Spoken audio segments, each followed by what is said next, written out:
23rd, 2026. This is a meeting of the Mayor and Council of Princeton, New Jersey. And again, thanks for being here and joining us. Okay, could we do the meeting statement first, please? Notice of this meeting was provided in accordance with the requirements of the Open Public Meetings Act and state regulations governing public meetings, including the time, date, and location of the meeting, and clear and concise instructions to the public for accessing the meeting and making comments.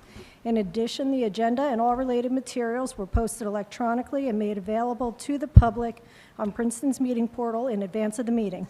Thank you. Michelle's going to do the land acknowledgement tonight. Okay, we gather today on the land of the Lenni Lenape. As members of the Princeton community, we aspire to show appreciation, respect, and concern for all peoples and our environment. We honor the Lenape and other indigenous caretakers of these lands and waters, the elders who lived here before, the indigenous today, and the generations to come. Thank you. Could we have roll call, please? Mr. McDonald? Here. Mr. Cohen? Here. Ms. Perron-Lambros? Here. Ms. Sachs? Here. Ms. Fraga? Here. Mr. Newland? Here. Mayor Frida? Here. If you're able and like to stand and join us in the Pledge of Allegiance. I pledge allegiance to the flag of the United States of America and to the republic for which it stands, one nation, under God, indivisible, with liberty and justice for all. Thank you. All right, first up on the agenda, we have a proclamation, and I think our council president will start with that. I'm sorry. I will. Oh, Leticia started. Yes, I have the Okay, honors. sorry. So this is a proclamation observing the month of March as Women's History Month.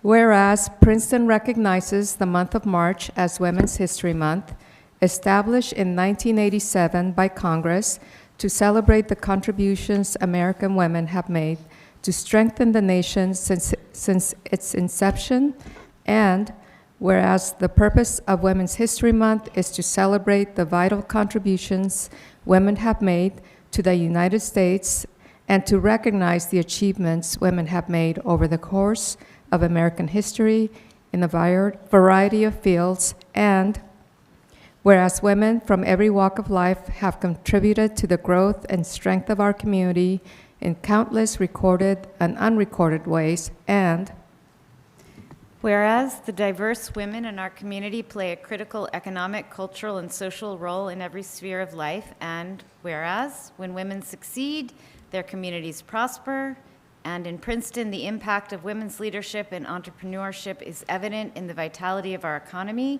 the strength of our neighborhoods, and the richness of our civic life, and whereas in Princeton, there are over 100 women-owned businesses making an enormous contribution to the success and prosperity of the town, and Whereas Princeton Council wishes to acknowledge each and every woman-owned business in our community for contributing to a thriving economy and to the vibrancy of Princeton's distinct business districts. And whereas the following businesses are hereby recognized on March 23rd, 2026 as women-owned businesses of distinction. I will skip that because we are short on time tonight, but please do take a look at them. And now, therefore, I, Michelle Perron-Lambros, on behalf of Mark Frida, Mayor of the Municipality of Princeton and the Council of Princeton, County of Mercer, State of New Jersey, do hereby recognize March 2026 as Women's History Month in Princeton and commend the women of our community and especially the many women-owned businesses for their invaluable contributions to the economy, vitality, cultural richness, and civic strength of our town. Be it further resolved that Princeton Council hereby honors and recognizes the women-owned businesses named herein as women-owned businesses of distinction and extends its sincere appreciation for their leadership, entrepreneurship, and enduring impact on the Princeton community. In witness hereof, under the set of hands, and cause the seal of the Municipality of Princeton to be affixed. Thank you. There we go. And I'd like to present this to Robin Lapidus, who is our Executive Director of Experience Princeton, and with whom her great idea is coming forth this month and honoring these women. So I'm going to hand this to you, Robin. Thank you. And just for people, you can go to our website to see the list of the 100 businesses. It's really amazing how many businesses there are, women-owned businesses in town. Okay, we are all going to come down to the table below, and we're going to have our annual discussion with Chris Eisgruber, the president of Princeton University. So, Chris, welcome, and let's all find our way down.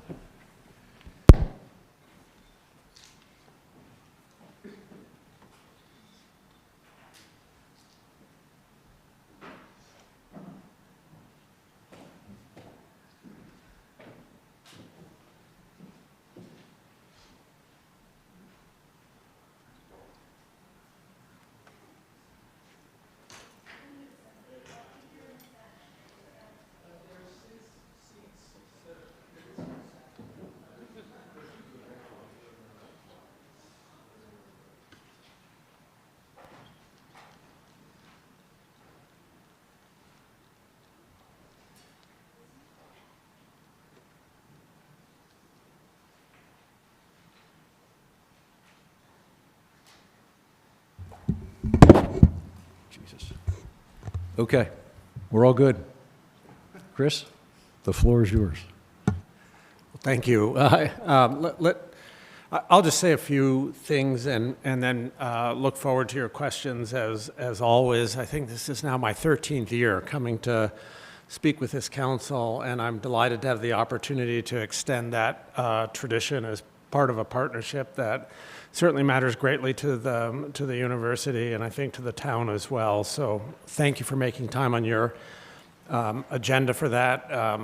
I also want to take a moment before saying some things about where things stand at Princeton, just to thank all of you for what it is you do for our town. I say that as the university president. I say it as a citizen of this town. I know that the jobs you have are very difficult ones. One of the things that is challenging about being a university president is having to manage various contending constituencies, all of which one cares about, and I appreciate that is even harder for a town council. So thank you for what you do on behalf of this place that we all cherish and are so pleased to be able to live. At Princeton right now, I talked to you last year and very much appreciated your support about some of the challenges that we were facing around a combination of threats to government funding and threats to academic freedom. And those challenges persist. We face them right now together with a set of economic challenges that are affecting our future. And those things come together in what I described in my annual letter to our university community as a kind of transition from a time of growth to what is still a very strong period for the university, but a time that I think will be characterized more by focus and a set of choices. In some ways, it has produced a year on campus of contending attitudes or forces. We have been privileged to be able to celebrate the end of a very successful capital campaign, the Venture Forward campaign, where Princeton's friends and alumni came together and enabled the university to invest in its mission in extraordinary ways. I see that now, and I hope you see it as you walk around the campus in lots of different ways. Some of them are visible in terms of buildings. For me, the most important are always in terms of the people on the campus. We've been able to expand our undergraduate student body.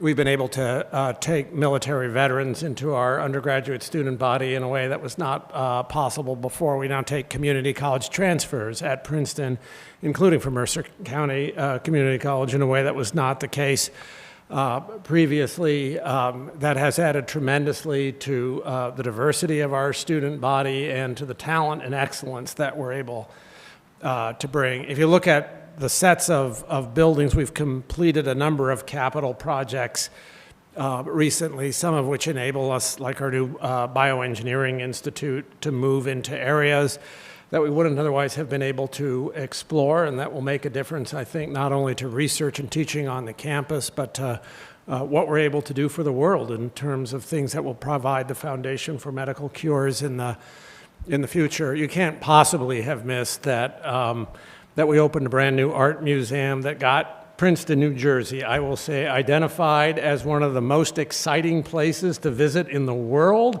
according to Time Out. Yeah, I just think, and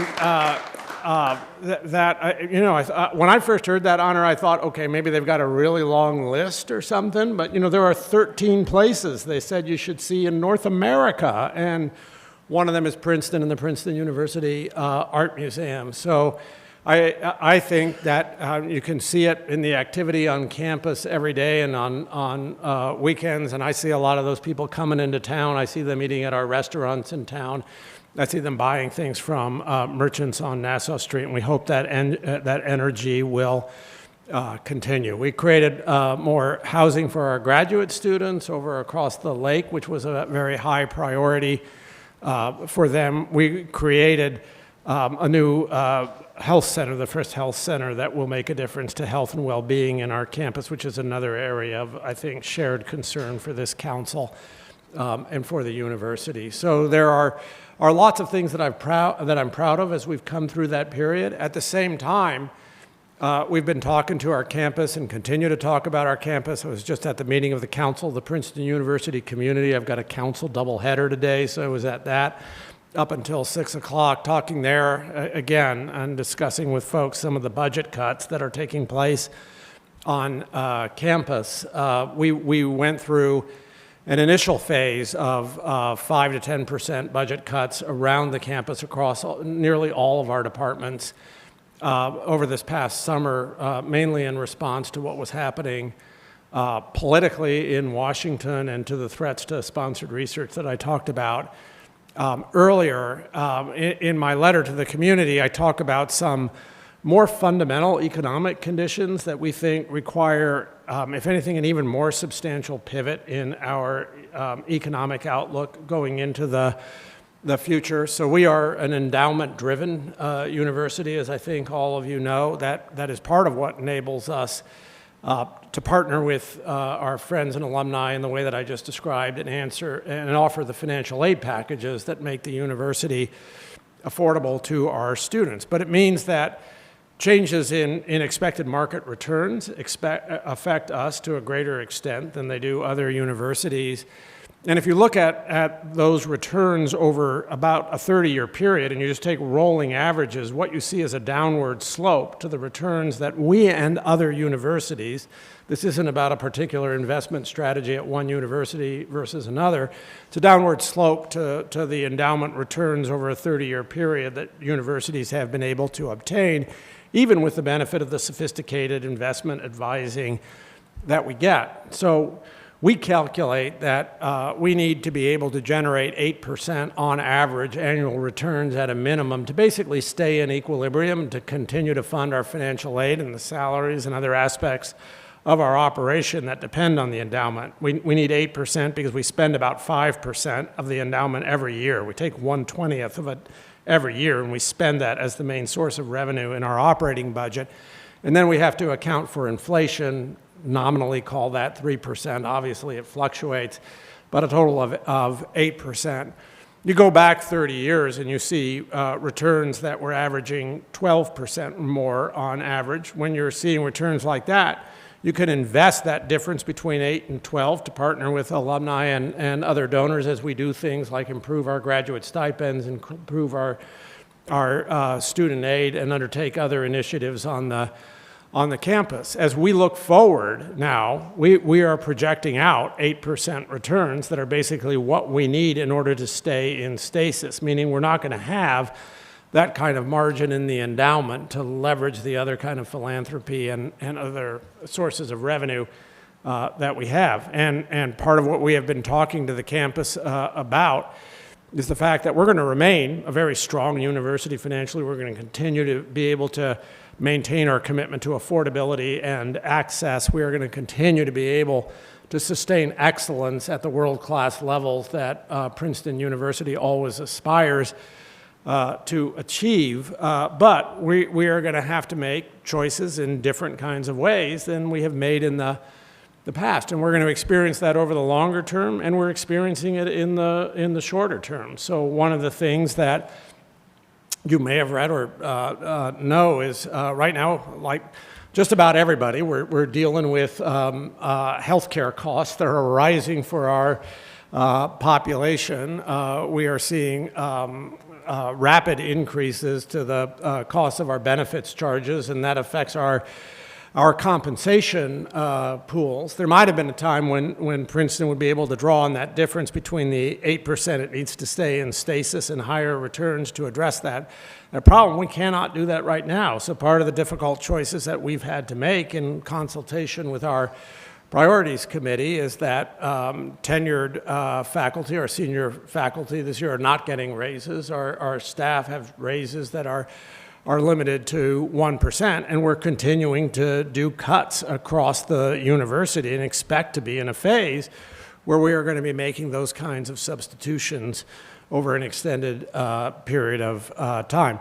There are things that continue to rise. I will say one of the things that continues to rise, we continue to make commitments to graduate stipends and to undergraduate financial aid. Another is we have an agreement with this town where our voluntary contribution will increase year over year 4%, is I believe the number that we've got in there, and we intend to adhere to that commitment. We regard that as an important commitment that we have made, both for our partnership and for the university's mission. But it's something that, again, has required work from our team to protect and in the circumstances that we face now, which are different from those we've faced in the past. So that's the set of choices that we're confronting right now. As I say, we go forward feeling, I don't know, I was going to say bullish, but I think I should say tigerish. We feel tigerish about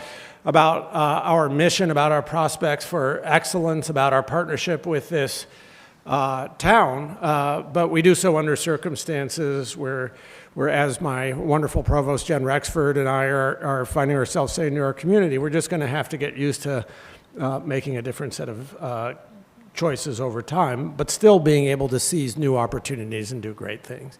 So with that by way of introduction, I'm happy to take your questions. Thanks, Chris. It's interesting to hear how the university faces what so many of our households face, so many of the residents in town.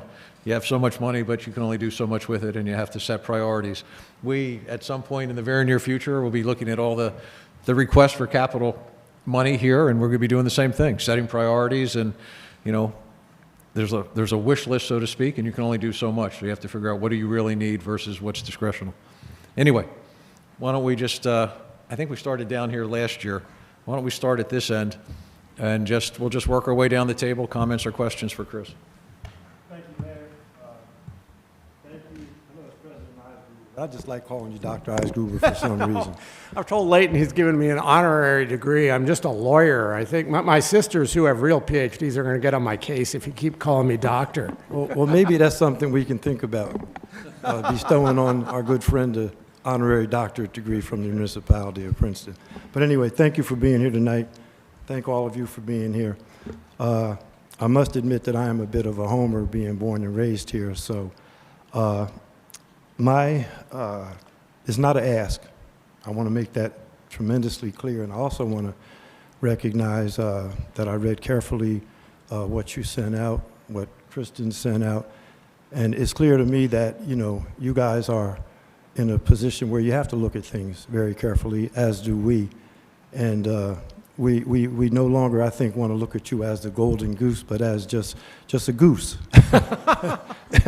and I have led with that in mind here. So again, this is more of a vision being in Homer, and I've done this in two parts, and I'll try to be as brief and get through this as quickly as I can. The first part of this I want to talk about is with regard to the relationship between Princeton University and the municipality is not just historic, it's consequential. What we do together or choose not to do together shapes who gets to live here, who gets to stay here, and ultimately who Princeton is for. We often talk about excellence, about innovation, and about leadership. But at this moment, I think the question before all of us is a little more grounded. Can the people who teach here, maintain this place, support this institution, both the town and the university, and serve this town actually afford to live here? Because if they cannot, then we are building something that is indeed exceptional, but not sustainable and not equitable. For a long time, I have championed the work and mission of the Princeton Housing Authority, even though I am no longer the liaison. I've championed the work as the mission of the Princeton Housing Authority, but not simply as a provider of housing, but as a stabilizing force in this community. One that understands at a very human level what it means to create opportunity through access. So tonight, my vision, not an ask, my vision is for the university to at some point enter into a formal partnership with the Princeton Housing Authority to explore and advance the development of mixed-income affordable housing with a meaningful commitment to supporting members of the university's workforce. This is not about charity it's about alignment. There may be opportunities, whether at the former Butler track or elsewhere, where land, mission, and capacity intersect in a way that allows us to do something truly impactful together. We've had conversations for years about affordability, inclusion, about belonging. This, to me, is an opportunity to move beyond conversation and into coordinated action, where one of the world's great institution partners with a local housing authority to help ensure that Princeton remains not just a place of learning, but a place of living for everyone. And I offer this with a clear understanding that partnerships like this are complex. They require patience, trust, and a willingness to work through real challenges. But I do believe that these two institutions have the capacity to navigate that path with purpose and precision. Because the truth is, both the Princeton Housing Authority and Princeton University are legacy institutions in this town, each in its own way shaping lives and futures over time. A moment like this calls for that shared legacy to show up in a new way.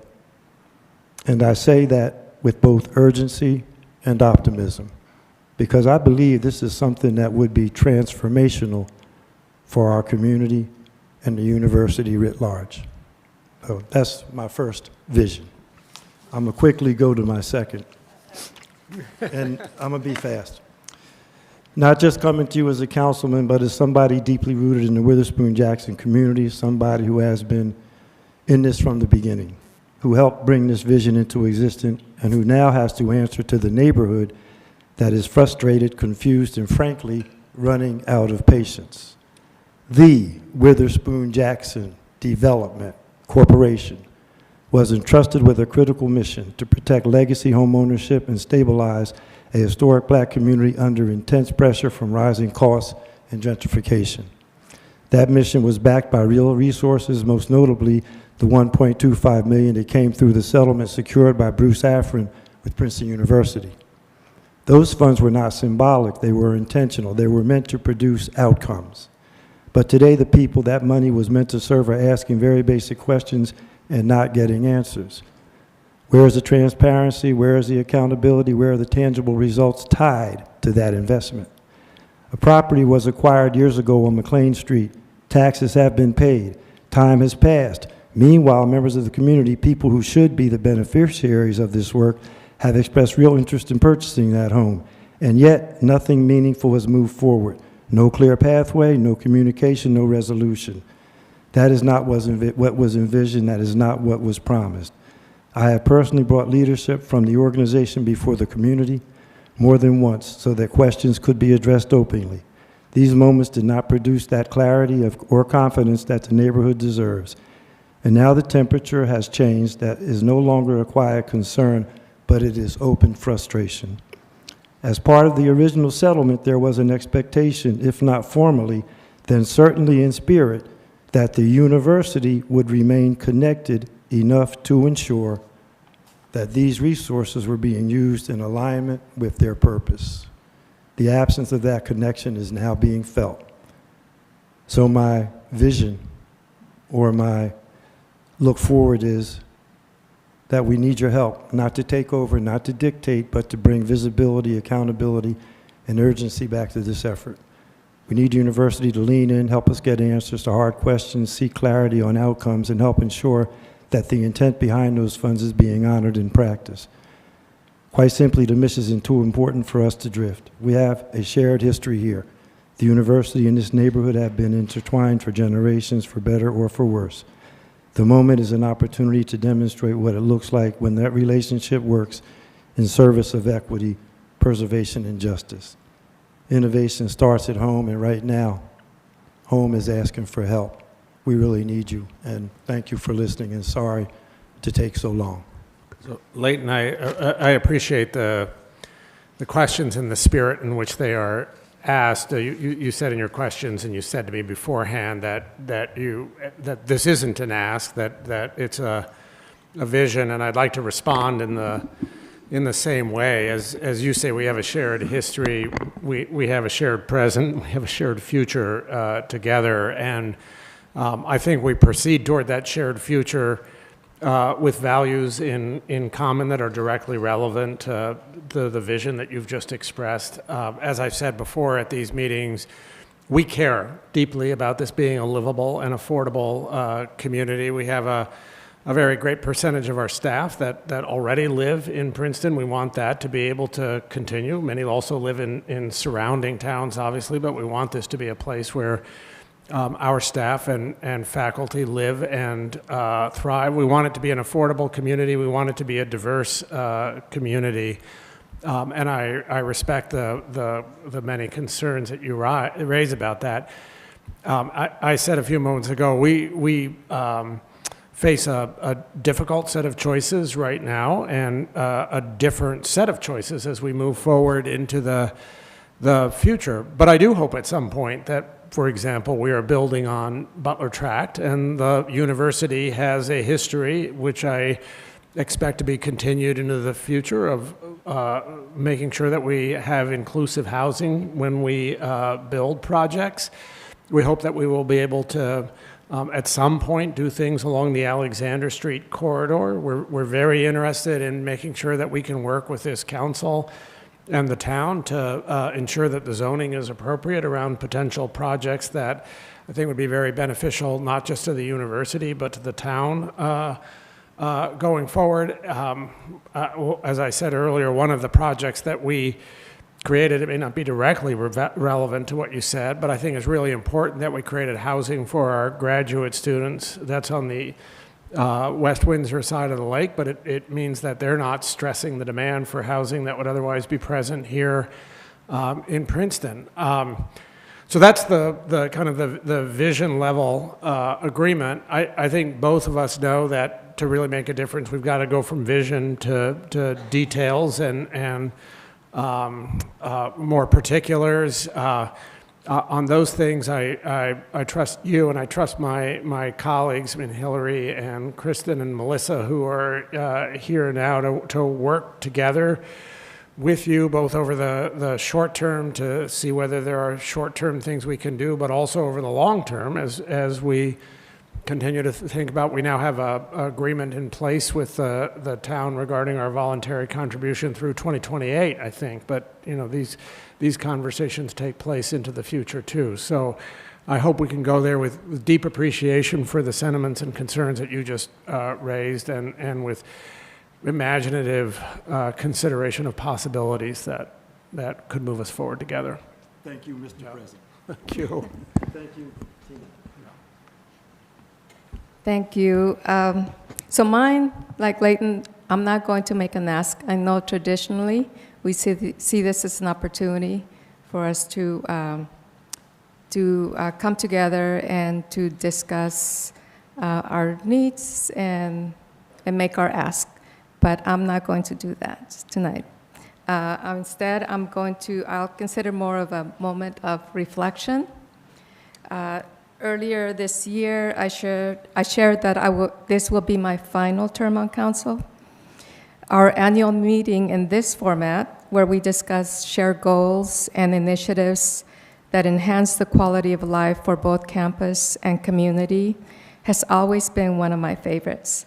This will be my 9th year doing this. And it's something that I will truly miss. I especially value the opportunity to plant ideas for meaningful collaboration. Several of the ideas that we have planted, nurtured, and brought to fruition include the following.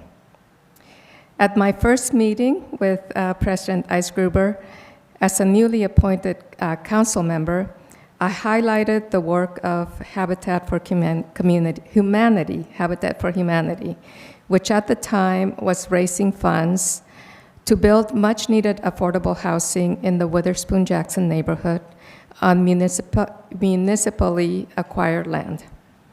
Not long after, Princeton University stepped in with generous funding, and students, faculty, and staff who contributed sweat equity to help construct the 2 homes.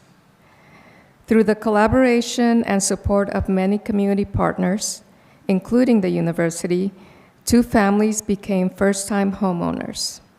Among them, a longtime Princeton renter whose dream of home ownership was finally realized. Also, a few years ago, during another meeting, I suggested that Princeton University consider following the lead of other institutions by allowing students to use a portion of their meal plans at local restaurants. I was pleased to later learn that the university's PA with Points program does exactly that. And I saw in your report that it has significantly increased and contributed to our local restaurants. This initiative not only supports local businesses, but also provides students who might not otherwise have the means, the chance to enjoy experiences many of their peers take for granted. I also had the opportunity to collaborate with Kara Bransom from the University Art Museum to organize community building events. The first took place at the original museum, where many members of our immigrant community toured the exhibits while participating in a game of loteria, which is a Mexican bingo family game. During the museum's renovation, these events continued on Art at Hallfish, and I look forward to the possibility of continuing this tradition in the new museum space this year. So, as you had mentioned during your remarks, across the country and here at the local level, we face challenges that threaten our ability to sustain services, both those that enhance daily life and those that are essential to our community. We're not alone in facing these challenges. History has shown that when we work together, we can overcome anything. And I want to take this opportunity to personally thank the university for being such a strong and valued partner throughout my time on council. Thank you. Well, thank you for those comments, which are really meaningful to me. I can't believe it's been 9 years that we've been going back and forth on this. But Letitia, I want to thank you for what you brought to every single one of those endeavors that you described. I think every single one of them is an example of how if people put creative energy into priorities, you can make a difference and you can make things happen. And I'm proud of the various members of our community who step forward around those things. I mean, thank you for mentioning the faculty and students who, as you say, put sweat equity into the Habitat for Humanity projects. I will also say the undergraduate student government was a great partner as we worked on initiatives around Paw Points, for example. And from my standpoint, it's just fabulous to see students crossing Nassau Street in a way that they didn't do before and being embraced in a way that wasn't necessarily the case a decade plus ago. So thank you for making those opportunities possible. I look forward to continuing a partnership with you as we move forward into the future. And the last thing I will say, just to offer a hearty amen to your remarks, basically, is that one of the things that I find valuable, and it was illustrated by Leighton's earlier question about these conversations, is we can't always identify solutions in the moment, and it's very rarely the case that I can just raise my hand and say, yeah, that, we'll do that or that will happen.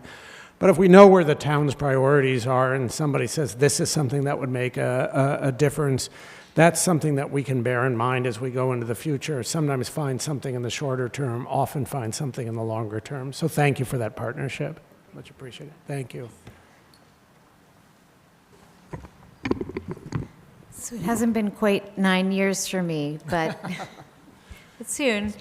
A top priority for me has been the rebuilding the relationship with the university in a way that I feel like it had frayed. I was, out of town for many years, and when I came back, I was surprised to find that the relationship had become so contentious in a way that it was not when I was growing up, and that was disappointing because I think, as I said, my first year on council, we can't get divorced.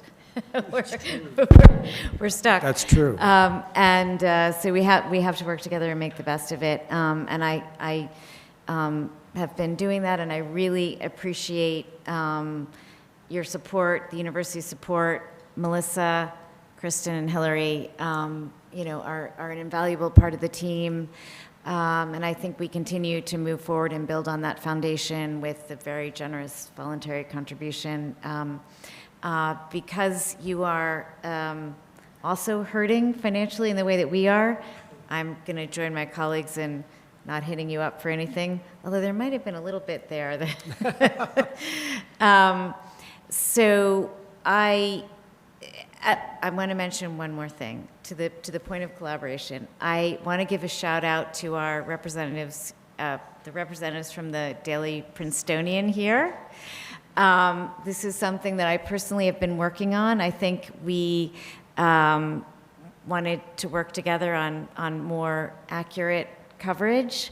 I want to give a shout out to Luke Grippo, who is the managing editor this year of the Daily Princetonian, who took it upon himself to reach out to the municipality and build trust and find out what was involved with trying to accurately cover news in the municipality. And I said, I know that you're just on campus for a temporary period, but what you cover in terms of decisions made by the university and municipality, and particularly those that collectively impact us, stay on the internet forever. And it's a big responsibility. And I have been so pleased at our work together. And they recently have had a series of articles which are the only articles that I have forwarded to people who really wanted a factual, balanced account. So hats off to the Daily Princetonian. Okay, so here's my question. And as usual, I have a two-part question. First, there is a feeling in the country of, in both parties and in all faiths and backgrounds, of real bleakness, of feeling overwhelmed and anxious, and as though this is the darkest point ever. But if you look back in American history, the Civil War, the World Wars, the Vietnam period, we have had many bleak periods. And so my first question is your opinion or your perspective on whether, is it really much more bleak now, or is it the impact of social media and the fact that we are bombarded 24/7 with everything that's going on, not just here, but in the world, that makes it seem so much more extreme? And my second question is, what is, when you need to grasp onto something that makes you feel hopeful about this country and our ability to come together, the American experiment, what do you grasp onto? Can you share with us what you think of when you need hope? Yeah, thank you for those questions. I may start with the second one, if I may. Let me just say by way of preface, first of all, I'm really delighted that you reached out to the Daily Princetonian. I'm delighted to hear that conversation went so well. I think it obviously speaks well both of the students on the Prince and of you for reaching out to them and having that conversation and making sure that they were able to do what they aspire to do, which is to report accurately. So thank you for that. That connects to what I want to say about the second half of your question, which is I find inspiration every day from what happens around our campus. I mean, it's a complicated time, but what energizes me about the job I do, and I continue to love that job, is the extraordinary research and teaching of our faculty, the extraordinary aspirations and achievements of our students, the passion they have for what it is that they do, and whether it's walking into that art museum and experiencing the beauty and serenity of that place, or going to a student theater performance, or going to an athletic event. Seeing those things, which are a little different from the political conflict that I think gets people down, is for me always a lift and a boost. And then I see in these conversations, looking actually at what goes on my campus, a state of affairs that is different from what often gets reported in the press. That's one of the central themes of the book that I just wrote. Is I think we as a country should take great pride in these colleges and universities that are in very many ways admired all around the world, and that we should treasure here in the States. But I find that, and I find it in our community too. And so it's true. We couldn't get a divorce between university and town if we wanted one, but we shouldn't want one, because we should be finding inspiration from each other. And so let me go from that, from what I see, the kind of the daily sustenance of the stuff. You can go on to the blogosphere or whatever and get consumed in various kinds of I don't know, enmity, if I can put it that way, of rivalry, of anger. But in the ordinary life that we live, or maybe I should say the extraordinary life that we're privileged to live in a community like this one, there are lots of sources for inspiration. You are absolutely right. These are tough times. I mean, I don't think there's any denying that. We are divided in ways that should concern us. There are all sorts of things, I think I can say this, people believe it without regard to what their particular political views are. There are all sorts of things to be concerned about in our society today. But we have been through tougher times as a country. One of the things, as I've dealt with the challenges in my job over the last few years, that I have found myself doing, is going back and reading biographies or autobiographies of university presidents who served in the late 60s and early 70s, people like Clark Kerr at the University of California, who lost his job, though he was one of the best presidents in the country, Kingman Brewster at Yale, Robert Goheen here in Princeton. And they were dealing with very tough times. There was all sorts of violence taking place, including on college campuses. There were destructive acts, there was anger, and I think at times it's important for us to simultaneously get that historical perspective that I think your question implicitly urged, and even as we are attentive to the challenges in our country and appreciation for the blessings that we enjoy, because they remain very real.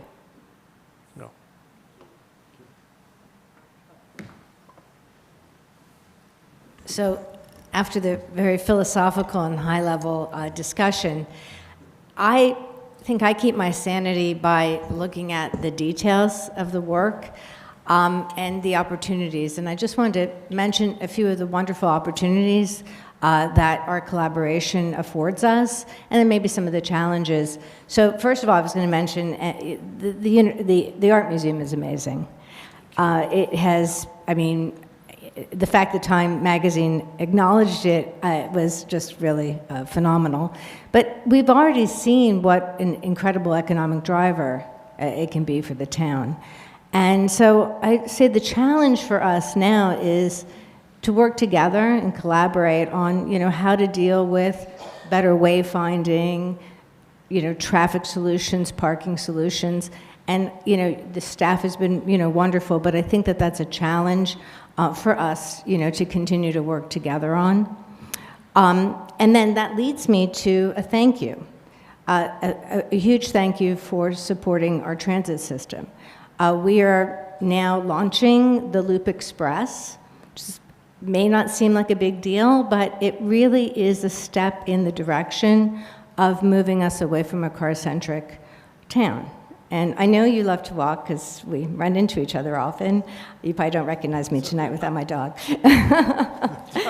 I usually got mine with me too. Yeah, but we really appreciate that support and the opportunity to have a 20-minute, dinky down with down Nassau, down Harrison to the shopping center, 20 minutes each way, and this is something that like Tiger Transit can be for everybody, and we really appreciate the support for that. And again, it's part of the solution, the package of what we can do together. So just want to thank the university for that. I guess Lori and I ran into you as we were walking to Blue Point about, 10 days or so ago? Was that? Yeah. Well, thank you for the question. What I would say is this is another area, as you rightly recognize, of shared interest between the town and the university. I know you work closely with Charlie Tennyson, who leads up a lot of our parking and transportation services, and I think you said in the course of your question, it's not an easy problem to solve. I'm grateful that we have Charlie working on these, and I'm grateful we have a good partnership with you around those issues. They are obviously issues that matter tremendously both to our population on the campus and to the university. So I hope we can continue to look for creative solutions. I hope we can continue to work with you as we design future agreements to work together with the town to identify where it is that we can make a difference there. But as you rightly say, the ability to walk around this town and to get around without having to fight traffic and worry about parking is something that I think makes a difference in the quality of life for people at the university and beyond it. And so whatever we can do to work together on that, we will appreciate continue it. to do. Yeah, very much. I have one other Yes. possible opportunity and challenge, and that is in the Department of our firefighters. As times have changed, we have a long tradition of volunteerism, both with your associate program, with firefighters, and our volunteerism, and little by little, that has fallen off greatly. Times change, times being what they are. So I think it's an opportunity for us to work together closely and see how we can be cost-effective and efficient. And I know that our fire department works closely with yours, and I just want to highlight that as another opportunity to do something. And better. again, obviously, I agree. I know we've worked with the town as we've supported what is very important to the university as well, as the town around fire protection services. This is another place where I think the critical pieces of it are in the details. So I'm looking over to my friends, Hillary, Kristen, and Melissa, knowing that they're the people who can work around that, both again in the shorter term and the longer term, but knowing that we have a shared interest there. Yeah, thank you.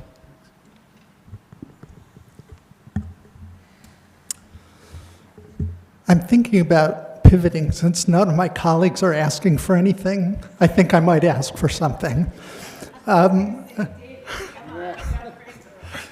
But not for the municipality, actually. I'm going to ask you for something for the country and the world.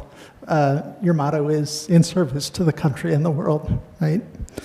So I was really struck in reading your comments to the university community. It was a little aside almost, but with the challenges facing the endowment, you talked about needing to rely even more in the future on philanthropy.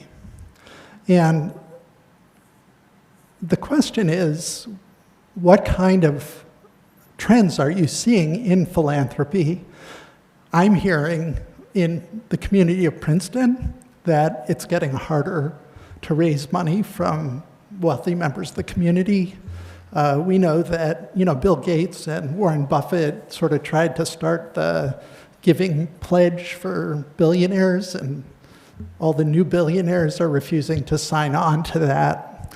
And so, you were really prescient. We've been talking about civil discourse and freedom of speech for many years at these gatherings, and you were really addressing those issues on your campus, and I think you avoided some of the really hard things that other campuses have been experiencing in the last year and a half because of your prescience. And I'm curious if you're equally planning for encouraging a culture of giving in your students going forward to meet that increased reliance on philanthropy that you and Princeton and the country will really need to thrive in the future. And so are you seeing trends, and are you trying to do anything to address those trends in your educational programming?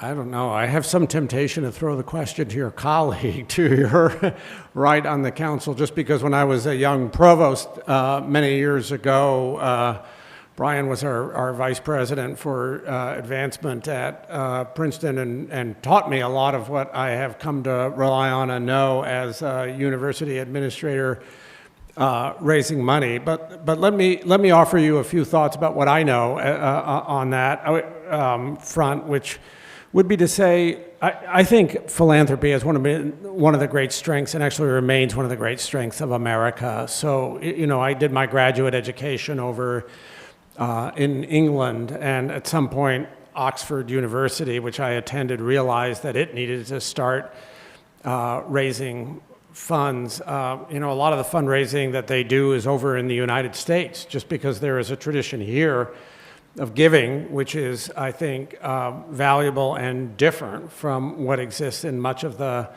rest of the world. I think that tradition continues, actually. I talk all the time to people who care about paying it forward in one way or another to their communities, to their schools, to their country. I think what people confront, and we see it here even in a place as blessed as Princeton is a growing set of needs that different charities and institutions seeking philanthropic support, greater sophistication in those appeals. So it can feel a lot more challenging to raise funds, but I don't think that means that people are less interested in supporting their communities. I think that tradition remains strong.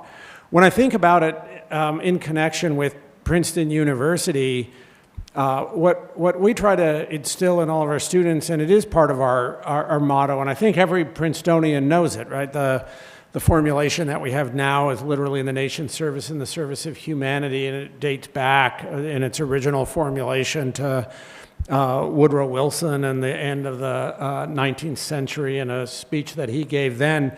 And that ethic of service, I think, is very strong, and we try to instill it. And part of what I strongly believe, and I saw a quote from our wonderful alum, Robert Mueller, who passed away this week, where he said, look, you can serve in many different ways. You can serve in a wide variety of different professions, and I would add it at different points in your life, but what matters is that everybody have a commitment to service. I'm paraphrasing what it was that he said, but I think it's that instinct that is important. I do believe it is valuable and desirable, and one of the reasons that we are so proud of our tradition of annual giving that starts early at Princeton and often starts with very small gifts is there's something wonderful about getting in the habit of thinking wherever you are in your career, part of what you're going to do is make a commitment to give back or pay it forward, however you want to put it, to the communities that have mattered in your life and that are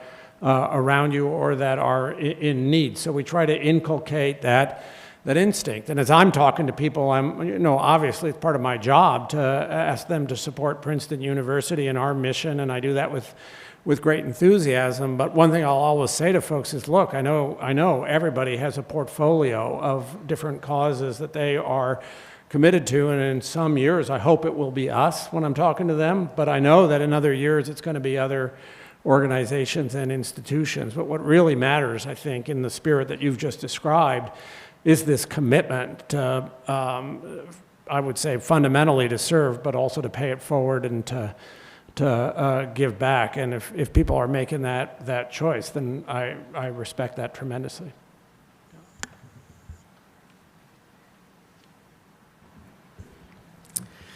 Chris, welcome back, and thank you for your continued leadership of the university and for your past leadership of and continued service on the American Association of Universities. Thank you also for your strong advocacy for free speech, civil discourse, and academic freedom. And thank you for pushing back on this administration's unprecedented assault on higher education and our research universities. These institutions have been our country's main driver of discovery, innovation, and advances in healthcare, technology, and national security, to name only 3. For 80 years, this unique, remarkable, and mutually beneficial relationship has been the envy of the world.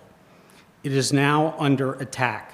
The partnership model has weakened, and there is no question that this will hurt our country now and for decades to come. What can we do, and what can members of our community do to support the university and its peer institutions?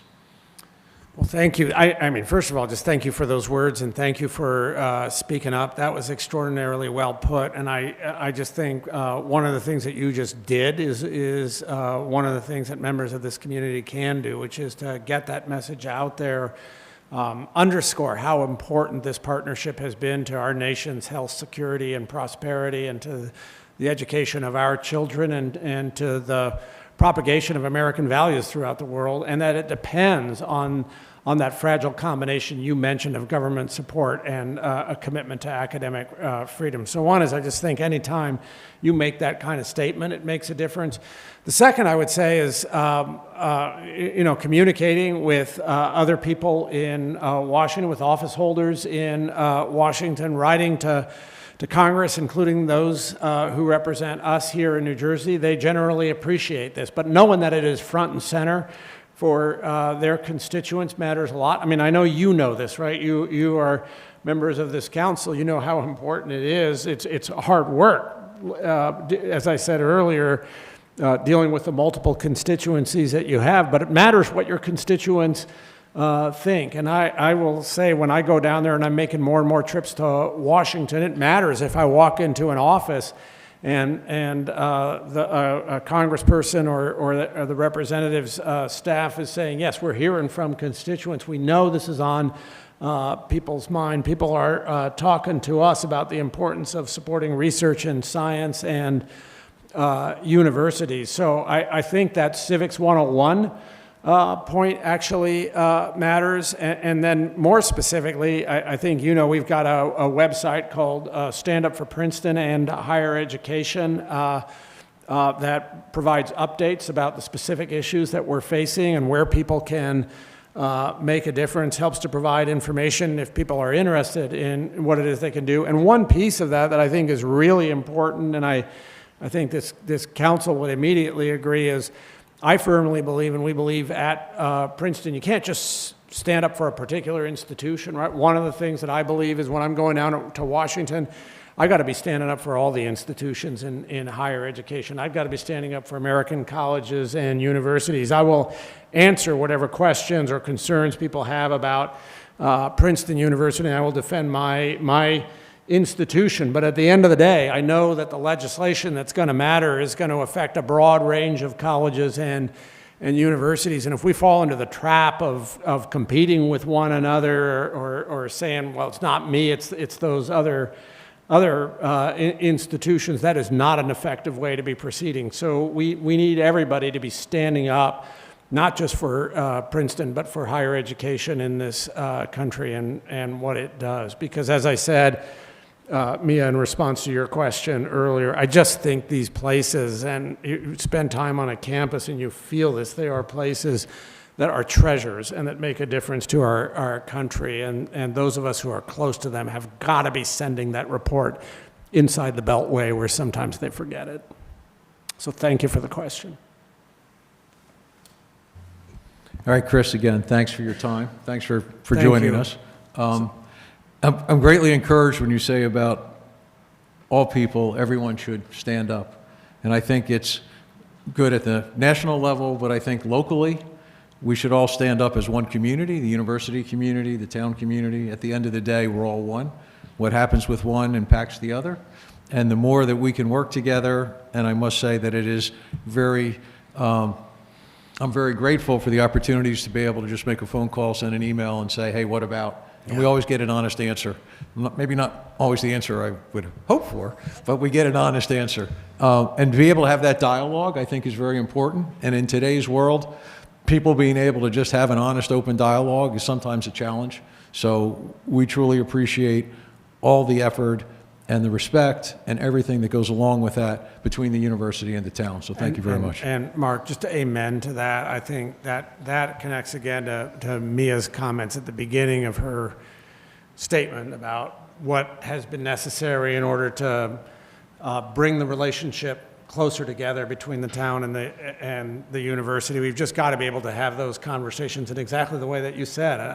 That we've got to be honest with one another. We got to realize we've got a shared future and shared interests, and we got to know that either, from either side, if you're being honest, you're not always going to hear what it is that you want to hear. And as you said, we've got to have priorities. You've got to have priorities. But if we can have that conversation, then I think we can move forward in a way that will give us a future we can both be proud of. So thank you so much for making that possible. Thank you.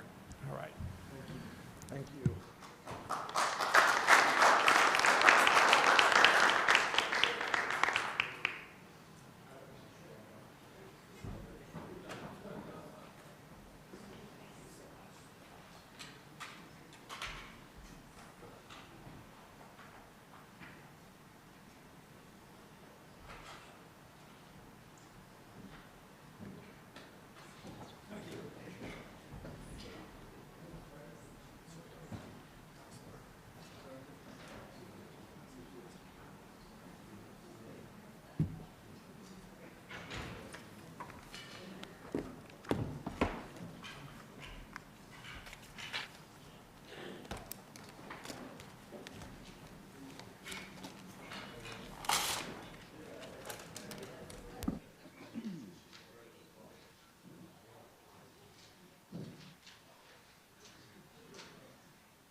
Okay, continuing on with the meeting, and to the people on Zoom, sorry about some problems we had earlier, and it was a little hard for people on Zoom to get on right at the beginning of the meeting. Okay, next up, we have minutes from October 27th's regular meeting. If somebody wants to, thank you, Brian. Ticia's got the second. Any questions or comments on the minutes? If not, all in favor, please say aye. Aye.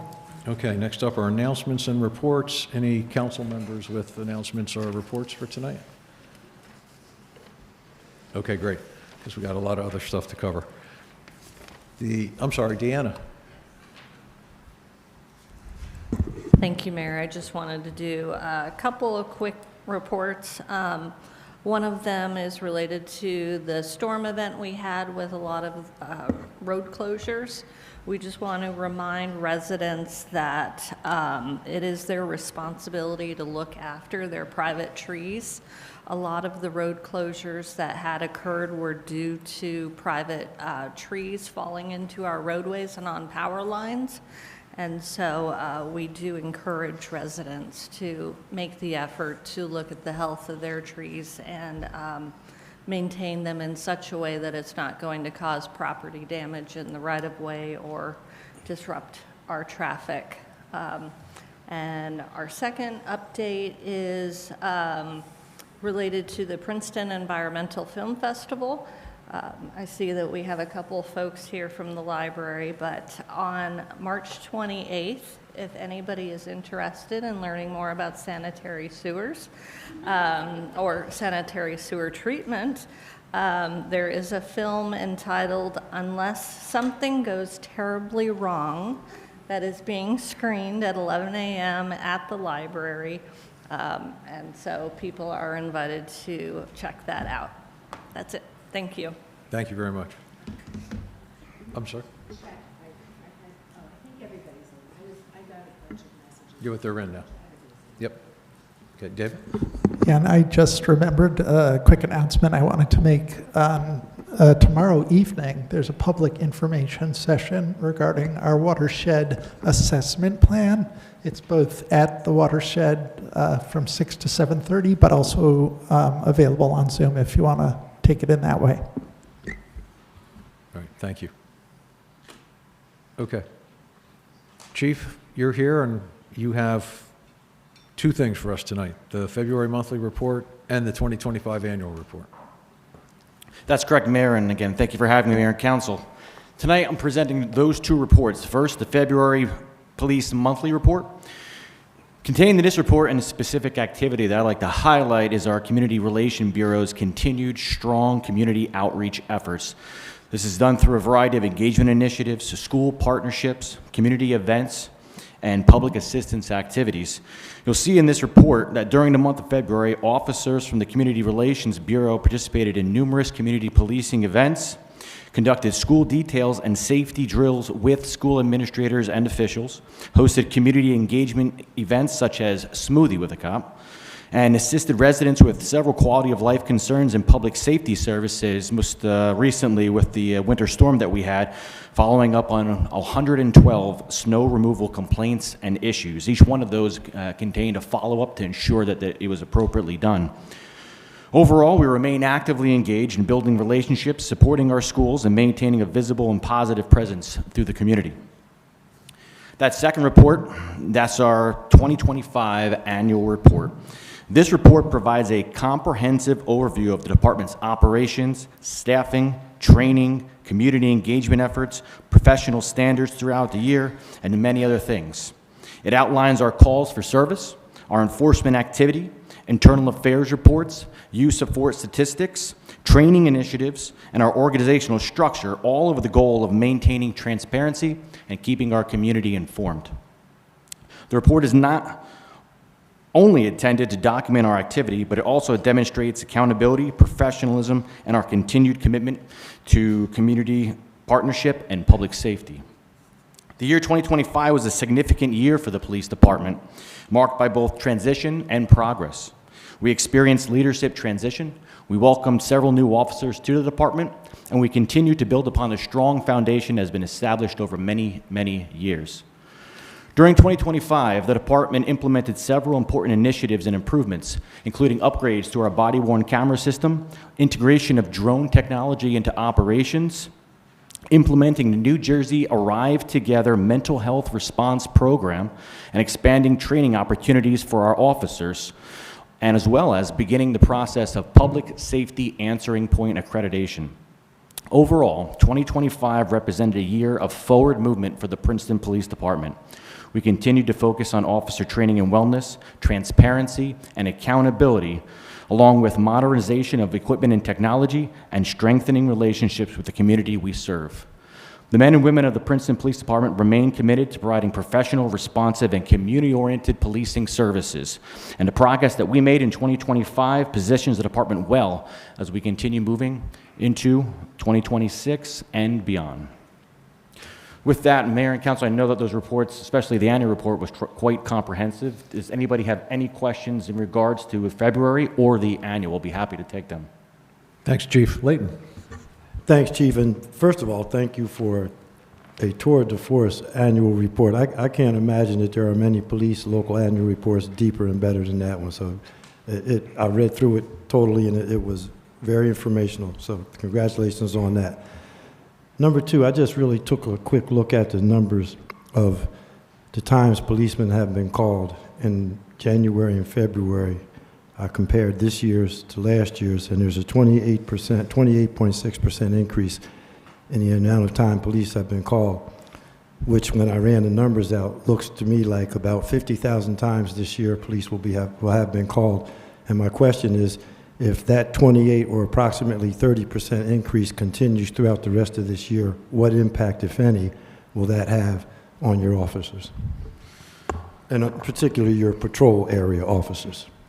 Thank you, Councilman Newland. And correct, we are seeing an uptick in calls for service.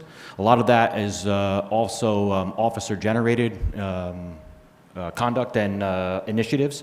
Again, at the beginning of the year, we made it an absolute point to strengthen our Traffic Safety Bureau as well as our Community Relations Bureau. We additionally staffed these units, and as a result, we're also able to generate more police proactive calls. So that's going out to businesses, that's interacting with people more, it's conducting more traffic enforcement and trying to make our roadways safer for all roadway users.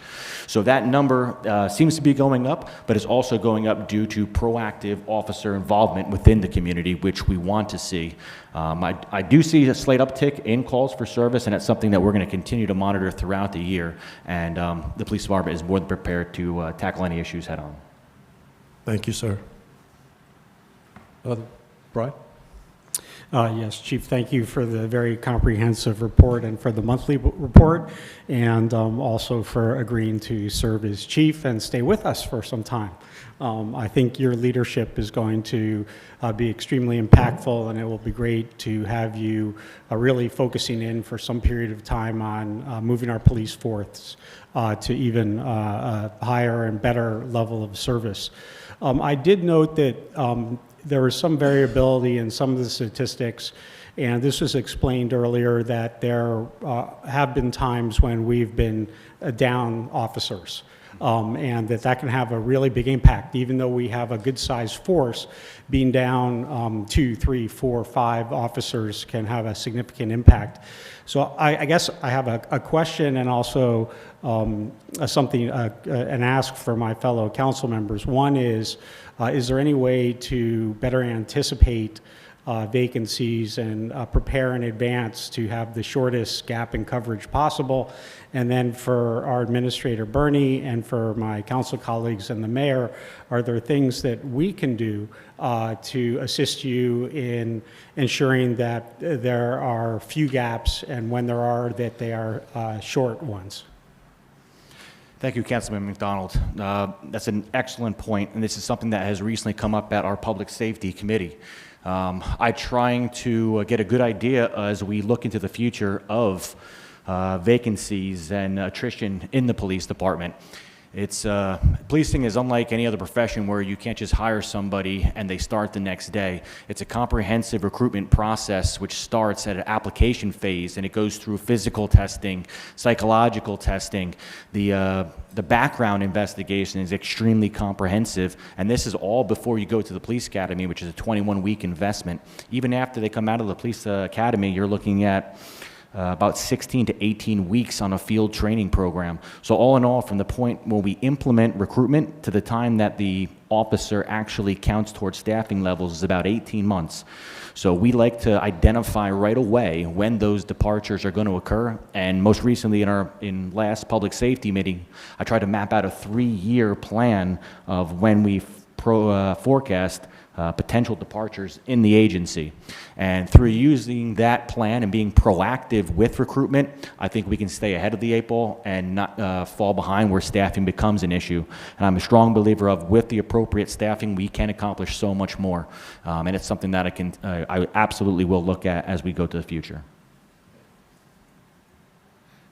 Any other questions for the chief? Nope, just comment. Great job. Thank you, Chief. Thank you so much. Yeah, Chief, I just want to comment and echo, I think, part of what has been said. But the amount of information that our police department makes available to the public compared to the majority or the average police department in this state and probably in this country is pretty amazing. So, I mean, it's something that I think we should be proud of. And the fact that we do not try to play with numbers or hide things or make things work to our advantage, that we're very open and transparent about what we do with our police department. And as I've said many times to you, and I hope I say it enough times in public, that I sincerely hope the people of this community understand how blessed we are with the police department we have and the leadership in our police department, because this is not a typical police department that you're going to find in most towns. And what we have is way above average and provides much more services and a much better service than you'll find in most places. So thank you very much. Thank you much. I appreciate the kind words from everybody. Sure. Thank you. All right. Thanks, Chief. All right, Chief, you can try to escape if you want. Next up, we have a work session regarding special events, and our attorney of the evening, Lisa Maddox, is going to, I guess, walk us through that. Lisa? Yes, Mayor, we have so we have a presentation, some slides to put up. I think we're just waiting for the slides. I'm sorry, who's leading this? Oh, there we go. There we go, okay. Our slides. Okay, and as I go through this, I mean, I think it's better to ask questions all along, and That'd be good, because it's very general, so we're going to need a lot of very general. a lot of details. Try to keep it simple, but I have a lot to add. Yeah, Lisa, if you just keep the microphone close to you, because people on Zoom won't be able to. Absolutely. I have a lot to add, and hopefully answer everybody's questions. We've been working on this with some council members, staff, and our office for about 2 years. I know through the years we've revisited special events many times, but in the last couple of years we've been working on a new ordinance, something that really regulates these special events, but also tries to protect the public and invite people into the community. So one of the main questions is why now? Why do you need a new special events ordinance? In recent years, there's been a pretty big increase in public interest in holding events in Princeton. So you've had more events, more people, and a greater use of public resources. So that's one main reason for this new ordinance. Currently, the special events are covered under two portions of the code, under parades, one chapter, and in a different area regarding public assemblies. It's a totally separate chapter, portion of a separate chapter. So again, one of the reasons for this now is to streamline the procedures and put everything into one chapter. And this also goes to the next point. This enhances public safety and helps protect the public welfare in general. There is, because of the increase in public interest and use of the municipality for special events, there's also an added cost. There's a cost for administrative review and analysis of the applications, police department, labor costs, costs for cleanup, public works, police, fire department, emergency services, and potentially other departments that need to spend time and resources in helping ensure that these special events go well and are safe. Right now, Princeton's limited in what it can charge. The only charges are first for a permit fee, which is only $25 for anyone. And the second charge is for police department labor costs. That can be passed on currently. But right now, you can't charge for cleanup fees, public works, or any of the other administrative fees involved. So that's another, not main reason, but that's another, we want to ensure that this becomes more cost effective for the municipality. Another aspect of this is that there are certain portions of the municipality that are more desirable for special events. And right now, there's no control in the ordinance as to where these events can happen. So under the new ordinance, we're trying to create special event routes. And for instance, designated areas where 5Ks, walkathons, and parades can take place. So you're not overburdening certain neighborhoods, and you're sort of spreading things out a little bit. So moving on to the next slide.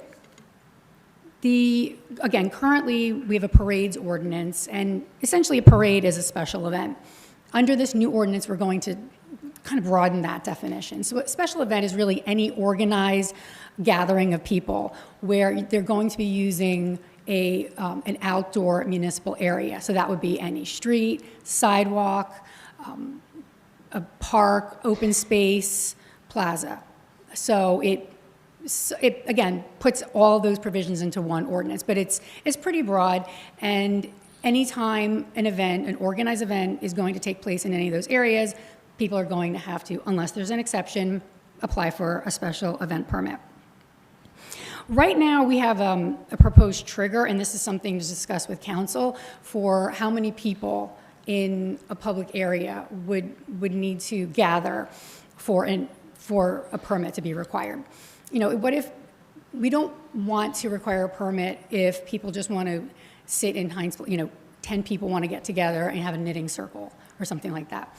But what if it's 100 people? So right now, the current draft provides for 100 people as the trigger for a special event that doesn't use any roadways or anything like that. It's just something that takes place in a park or a plaza, 100 people. The next so there are different categories of what could trigger the special events permit. The next one would be, regardless of the amount of people, anytime you're using any municipal resources like police, public works, any other need for any other department. Anytime there's a required road or sidewalk closure, you're going to need a permit. Anytime you're restricting public access and use of outdoor municipal areas, or you want to reserve a portion of an outdoor area to exclude general public, that would require a permit. Anytime merchandise, food, beverages offered or sold, that would require a permit. And anytime you want to have a special event where you're going to be bringing in restrooms or any other temporary installations or improvements, you would need a special event permit. And the next slide. So the process isn't going to be much different than from what you have right now. Right now, you file an application, there's a permit issued.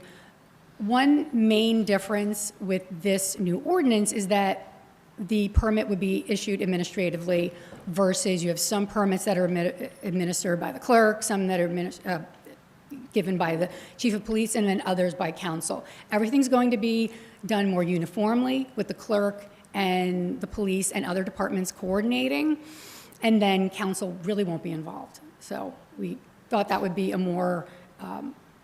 better use of council's time. And most of the work is done at an administrative level. The next thing that the ordinance requires is the payment of fees to cover the administrative labor costs and any parking. Again, as I mentioned before, the administrative fees right now, it's just $25 per application. Actually, we'll get into this in a second. I'm just going to generally talk about the three categories of the payment of fees: the administrative fees, the labor costs, and fees for restricting parking. And then the fourth element of the process will be that the licensee has to strictly comply with the permit and all conditions. And if they don't, and then they come back and they want to do their event again, well, then they won't be able to. If they can't comply with the ordinance, then they're going to be restricted in their ability to bring future events to the municipality. So the next slide is the exceptions. So there are several important exceptions, and these are pretty new. The first one has to do with a spontaneous event. So one of the questions that initially came up when we were talking about this ordinance is, what happens if people want to protest? Something happens in the news, people are mad, or people are really happy and they want to celebrate. They have to get a permit? No, they will not have to get a permit if it's in response to something taking place in the news or the media within 48 hours. So if people organically gather, or they gather in response to something that happens, they have to have the ability to express themselves. And This is something that's really important under the First Amendment. So this is provided for in the ordinance. And basically, they can gather anywhere, and except the streets. The streets, they would have to have a permit still, because that causes a lot of disruption. And if they don't notify the municipality before they block streets, it can also cause a public safety nightmare. So they can gather in parks, they can gather on sidewalks as long as they allow for an area for the pedestrians to walk. So this is expanding upon the ability of the public to express themselves with this exception. Now, if somebody wants to have a protest that's, if they want to plan something for a week or two away, then they can communicate and get the permit from the clerk's office. But this is really intended for a really core protected area of the First Amendment to make sure that people can engage in expressive conduct without having to get that permit. So we really thought that was important to add to the ordinance. Another category is an event that's sponsored by Princeton. This has always been an exception, essentially, but it's stated explicitly. So if Princeton or any of its departments want to hold an event, for instance, the Recreation Department, no permit is necessary. A permit that's actually issued by the Recreation Department is also completely separate from my other example, is an exception in general. So the Recreation Department under Chapter 16 has a process for permits to use certain locations at its parks, like pavilions and things like that. It has a process in place. This ordinance is not going to touch that limited procedure that's already in place. They know what they're doing, and they have a fair process already regulated. So this, for instance, if you want to have a really big event in a park that's not covered under Chapter 16, the Parks Ordinance, then you'd come in and get a special events permit. So this doesn't prohibit people. Again, this is really intended to expand what can be done in Princeton. The fourth category is another important new category, and that's events that are co-sponsored by Princeton. And when we say co-sponsored, that means they're also co-sponsored by an organization that's either quasi-public, like Princeton Library, Public School District, or the Rescue Squad, or another nonprofit like the Arts Council of Princeton, Farmers Market, organizations that have a pre-existing relationship with Princeton. That would be a co-sponsored group. They wouldn't be exempt from the permit requirements, but only because we want to make sure that we know what's happening and when and where, but they would be exempt from all the fees, including the special fees, parking fees, and all of that.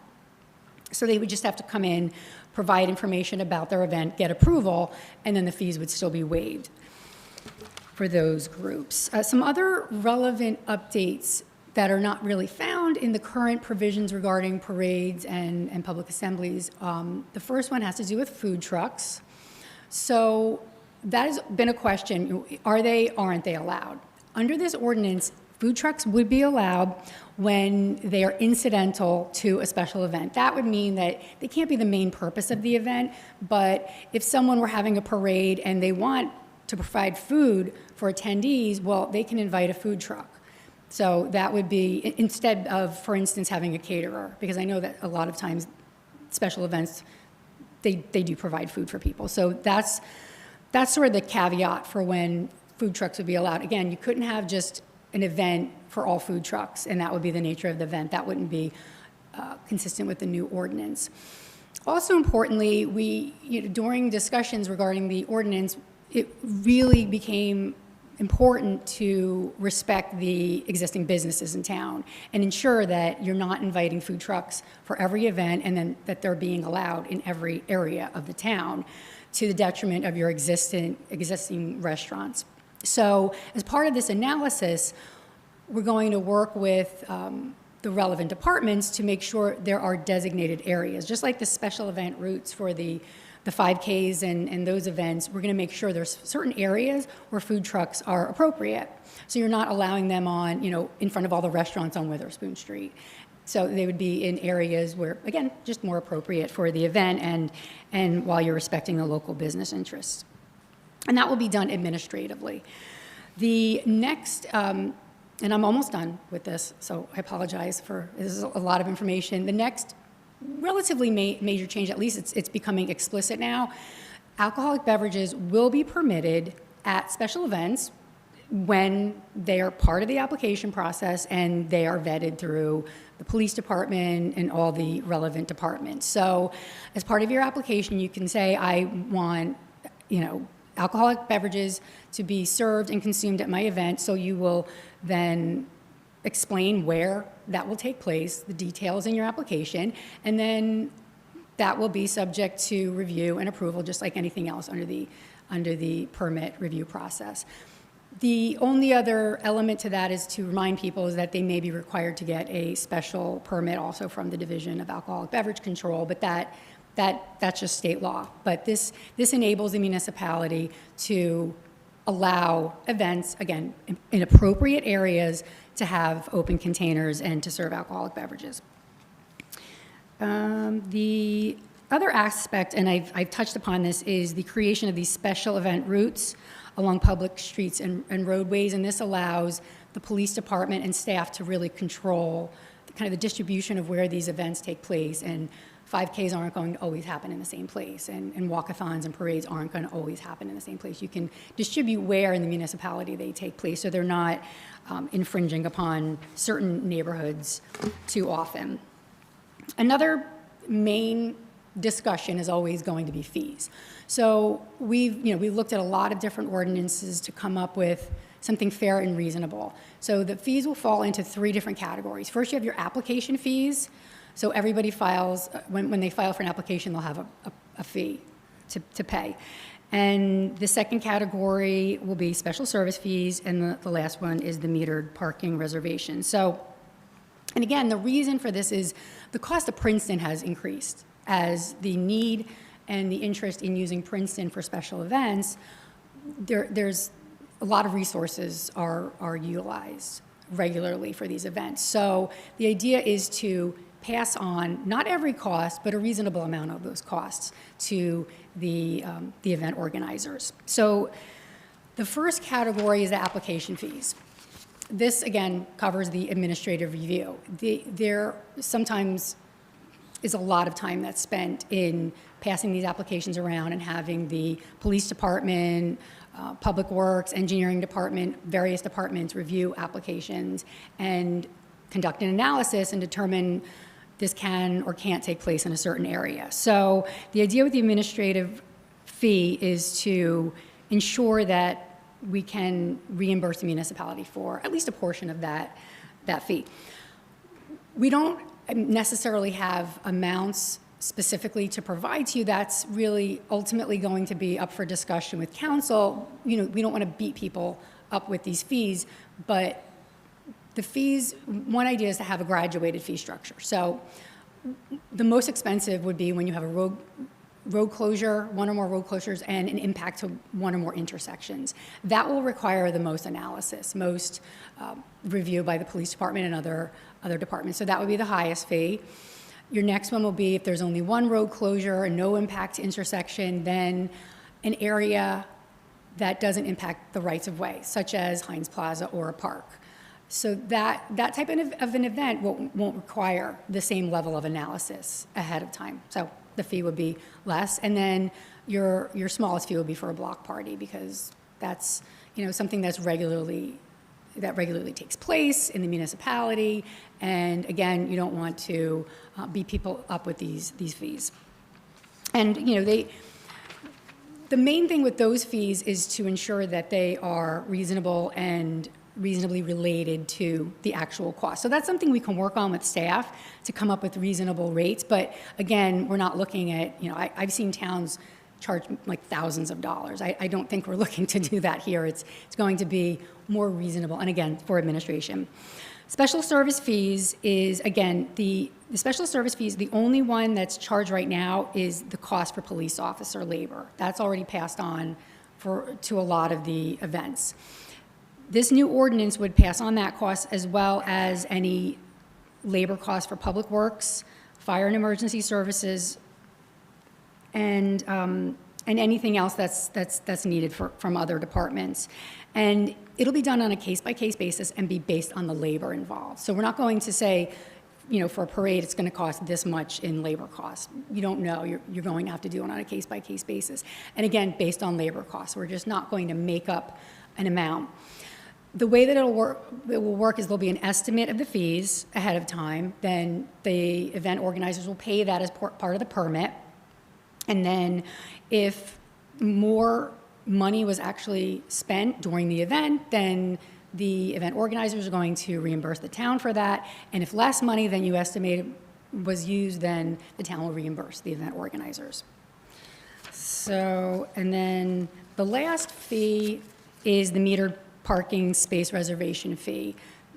For many of these events, there are streets that are blocked, and many of the blocked streets have metered parking. And as a result, the town loses revenue from those spots, and the public loses the ability to park. So we worked with engineering, and there's a $30 per day per parking space fee, and that's based on the lost revenue. So anytime someone needs to block a street that has metered parking, that will be the fee per parking space. So that's my part of this. It's a lot of information.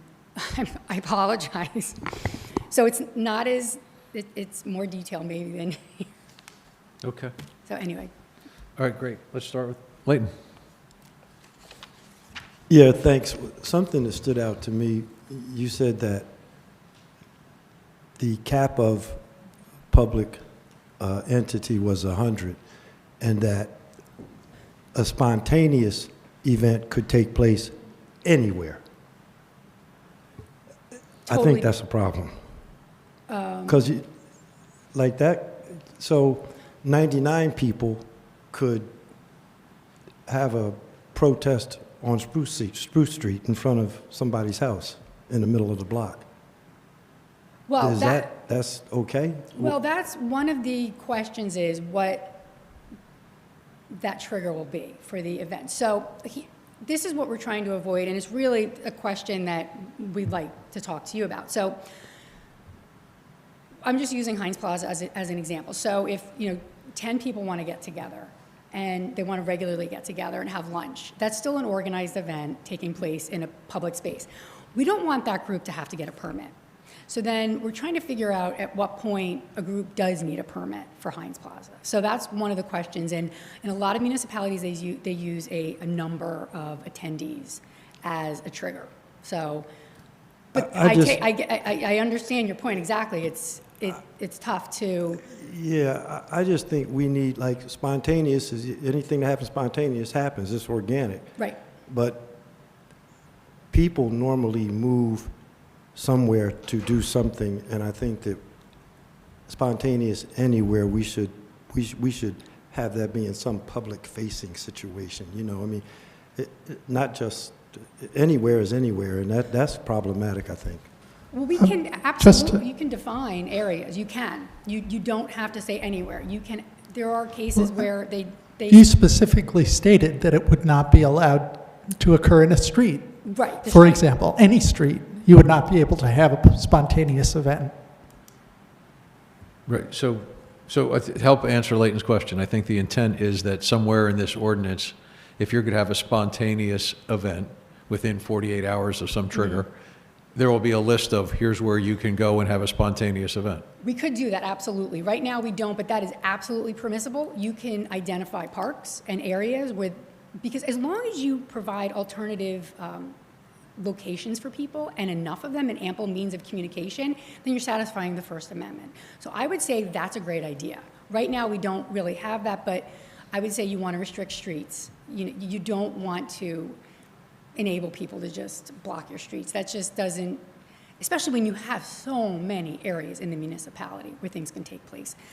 So I think that's a great idea. Coming up with a list of locations is something that we discussed and we toyed with, and I've seen that in other states.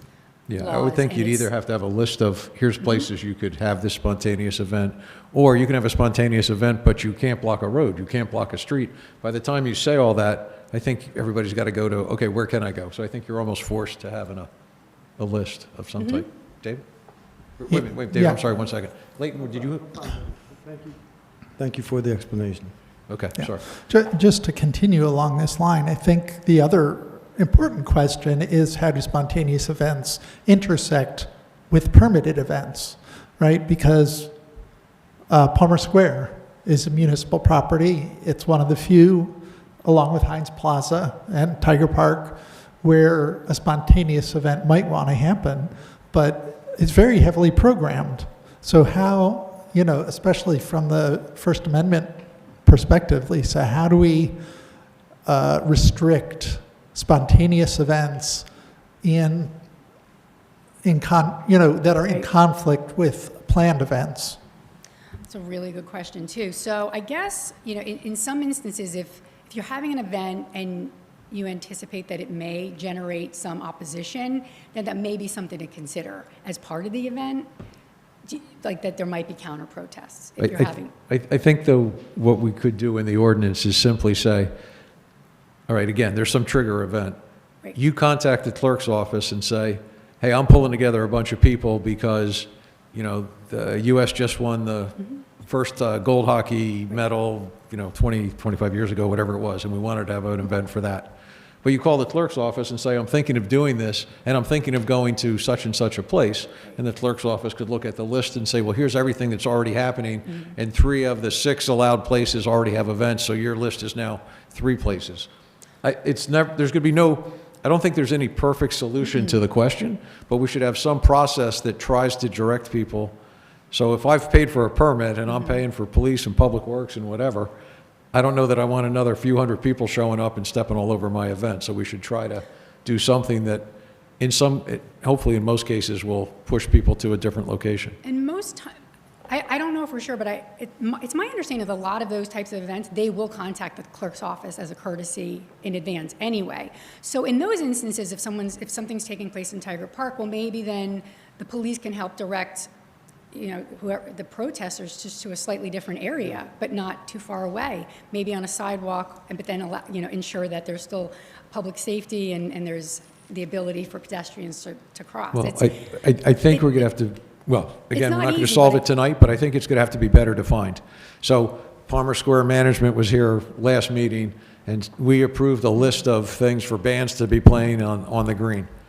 So now a spontaneous event takes place, and it's a lot of noise, and here somebody just paid who knows how much money to have somebody come and entertain a group, and that entertainment cannot now happen because of the noise and activity by a spontaneous event. So again, we're not going to resolve it tonight, but I think we have to have something in the ordinance that tries to make sure that the two don't interfere with each other. I mean, again, it's not going to work every time, but. Yeah, we can definitely work on that. And plus, most of the events are, maybe they could be public. I mean, I think they could be. Can they be publicly listed? I know that they're done. The events are going to all be done through the portal on the website. So I wonder if you can create a list of events that are taking place and where, so then the public can have access. I don't know. I don't know if that's something for us to work on. A great idea either for public safety It might reasons. be a security issue. Yeah, I was just going to say that's not a great idea. So it's something that we can absolutely work on because we have competing interests. I'm sorry, did you have it? I was just going to say I like the idea of having a list. Okay. Somewhere in one of the slides, and this is a great presentation, so thank you to everybody that put this together. But we said if you didn't follow the rules, regulations of an event, and you came back later to ask for it again. So what is the penalty and who's responsible? So you say that, not you, I mean someone. Mark Freitas applies for a permit and says, I'm going to do something on Heinz Plaza, and then I decide to walk all around Palmer Square and Nassau Street and who knows where. And you say, hey man, you weren't allowed to do that. So am I held responsible, and how am I held responsible for not doing what I said I was going to do? As the event organizer, so I mean, I guess it's you have the permit's sort of like an agreement with the town. So in one respect, you have this agreement essentially that you're going to fulfill certain obligations under your permit. And then if you don't, it could be revoked. I mean, it's tough to revoke a one-day permit, but the fact that you didn't comply 1 year can be used subsequently, saying you failed to fulfill your contract or your permit, your the conditions of the permit, and therefore now when you request a new permit, we're not going to give it to you because you've demonstrated that there's an inability. Right, And then also there's a complaint process. You can always, this is an ordinance, you can, if it's egregious enough, you can go to municipal court. Okay, so There's I'm asking you the question because I specifically know that we have had groups that do not contain the activities and where the group goes and how they go, where they go. Right. And if we do not hold someone responsible, and we do not clearly state in the ordinance that here are the penalties and here are the costs that will be incurred, then all that happens is the next time the group comes forward is they just don't ask for a permit and they just show up and then have another event and then we have more problems. So to be fair to everybody else in the community that's impacted, I think there has to be some stick. Absolutely. And then there's, again, this is, like any other ordinance, there's an enforcement provision that discusses violations and revocation of permits. So, I mean, it basically states that someone's in violation of the article if they commence or conduct a special event without a permit, or they fail to comply with any condition, requirement, or provision of a permit issued under this article, or otherwise violates any provision of this article or other ordinance that is applicable to the special event. So in that case, the chief can revoke a permit if there's the ability to, but if it's already taken place, it's tough to revoke a permit, or can file a complaint and summons in municipal court. So if it's egregious enough, I would say, and if it's flagrant enough too, I mean, you would have a situation where they're just not complying and they're completely just violating all the terms of the permit, then I don't think it would be inappropriate to bring a municipal court complaint. And there's a provision for it, and it's subject to general penalties, so it can be prosecuted that way. Okay. Other questions or comments?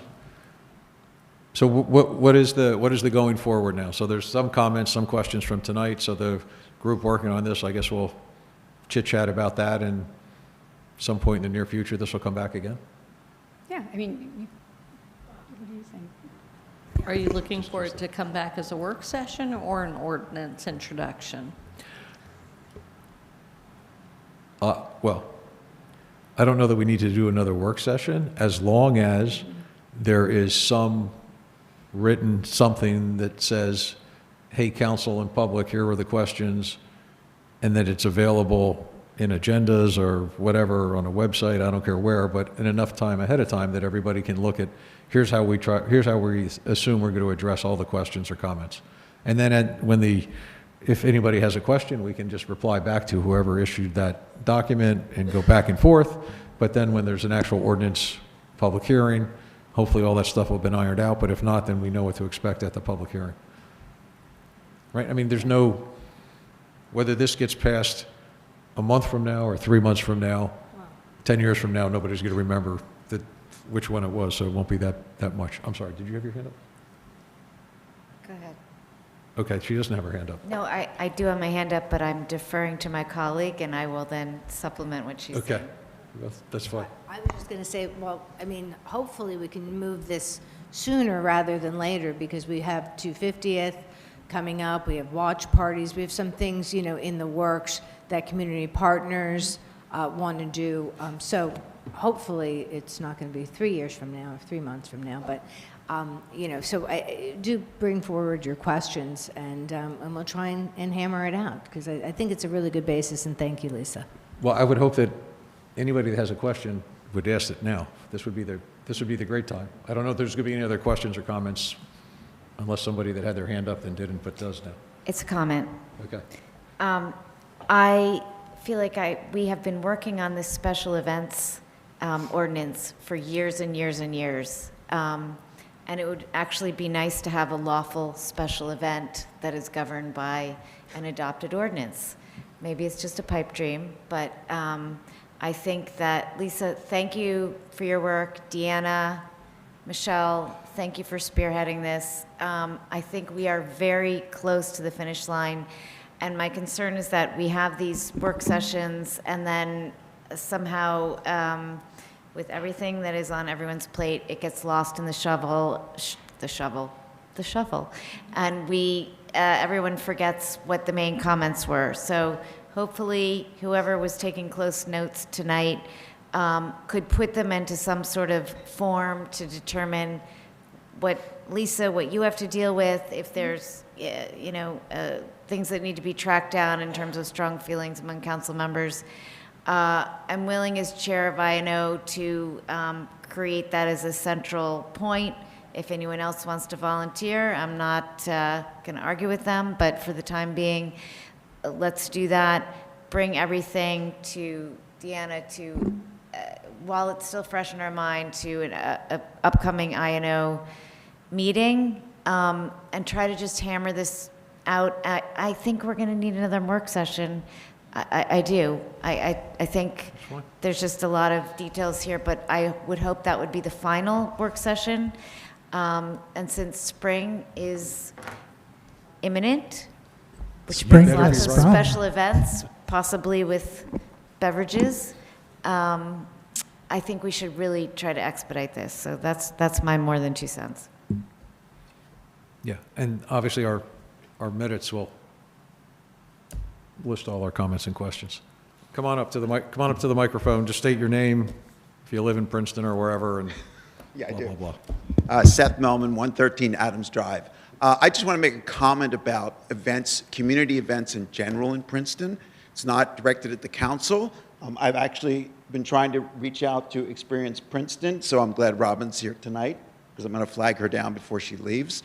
I just want to make a general comment that I feel that Princeton has lost some of the character of its community events, and I'm just going to give a couple examples. You know, Nokem University, which used to be my daughter and I's favorite day of the year, biggest day of the year for us. We always used to look forward to it. Porch Fest just is nice, but it doesn't cut it in terms of community diversity. In terms of community coming together, everybody being there, seeing all your neighbors in one place, not having to travel around town to try and see people, skating on the lake.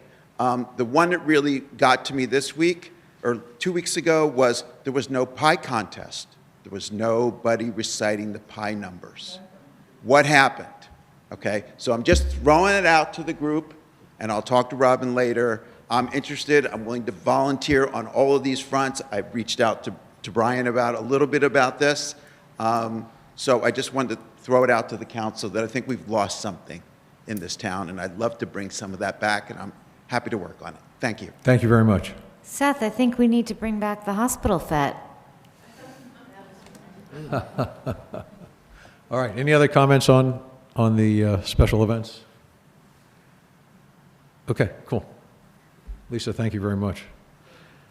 All right, next up is an ordinance, a public hearing on an ordinance, and that is Ordinance 2616, which is an ordinance by the municipality of Princeton designating restricted parking spaces for persons with disabilities on Clay Street and Lee Avenue, updating restricted parking spaces in additional locations, and amending Section B1930 of the Code of the Borough of Princeton, New Jersey, 1964, and Section T11-11.1 of the Code of the Township of Princeton, 1968. Leticia is making the motion. Michelle's got the second. And then somebody want to give us a summary of what we're doing here? Yes, Mayor, I can do that. So with this ordinance, it's a little bit of housekeeping, but also establishing some new locations of parking for formerly known as handicap parking. It's being renamed to be restricted parking. So we would establish a new restricted parking space on Clay Street as well as Lee Avenue. In addition to the two new spaces, we are updating the ordinance and the code to reflect the actual number of restricted parking spaces in various locations. Some of those numbers have changed over the time and hadn't been codified.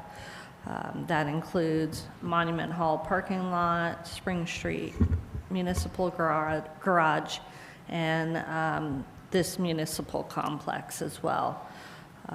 There's other revisions, including changing numbers from numbers to text, deleting a redundant and unnecessary section 11 4.11.1b.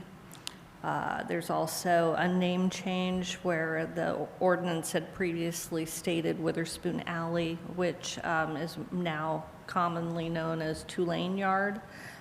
So that's another inconsistency or obsolescence that is being corrected in this ordinance. Okay, so just a practical question. So the signage that's going to be for these spaces is going to say restricted instead of handicapped? I'm just, my concern is, that's fine if handicapped is not the proper terminology any longer, but I just want to make sure that people understand what a restricted space is for, and I'm just curious how we're going to make sure people understand that. We will be following the ADA, the federal guidelines for the ADA parking, and I will have to double check what that is. If it states accessible, I think is typically, or reserved, so I can get back to you on that. Okay, I'm just worried if, I appreciate that. I'm just worried if it only says restricted or reserved, that people will inadvertently park in a space not understanding the true purpose of that space. So as long as we're appropriate but obvious about the space, that would be great. Yes. Michelle? Yeah, and just to clarify, the person parking there would have to either have a license plate or a placard designating disability and approval to have that, right? Correct. So that, okay. Yes. All right, thank you.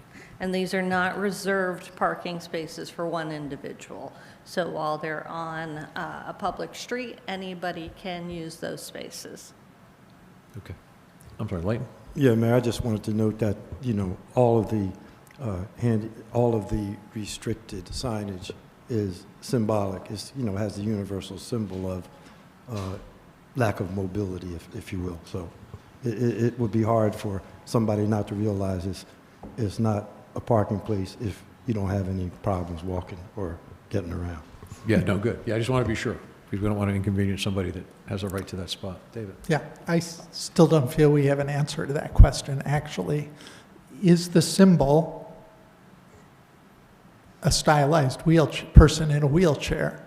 Because that's the symbol that everybody recognizes. So if the symbol is different, I'm concerned. It's the same symbol. It's just the handicap is no longer applicable anywhere.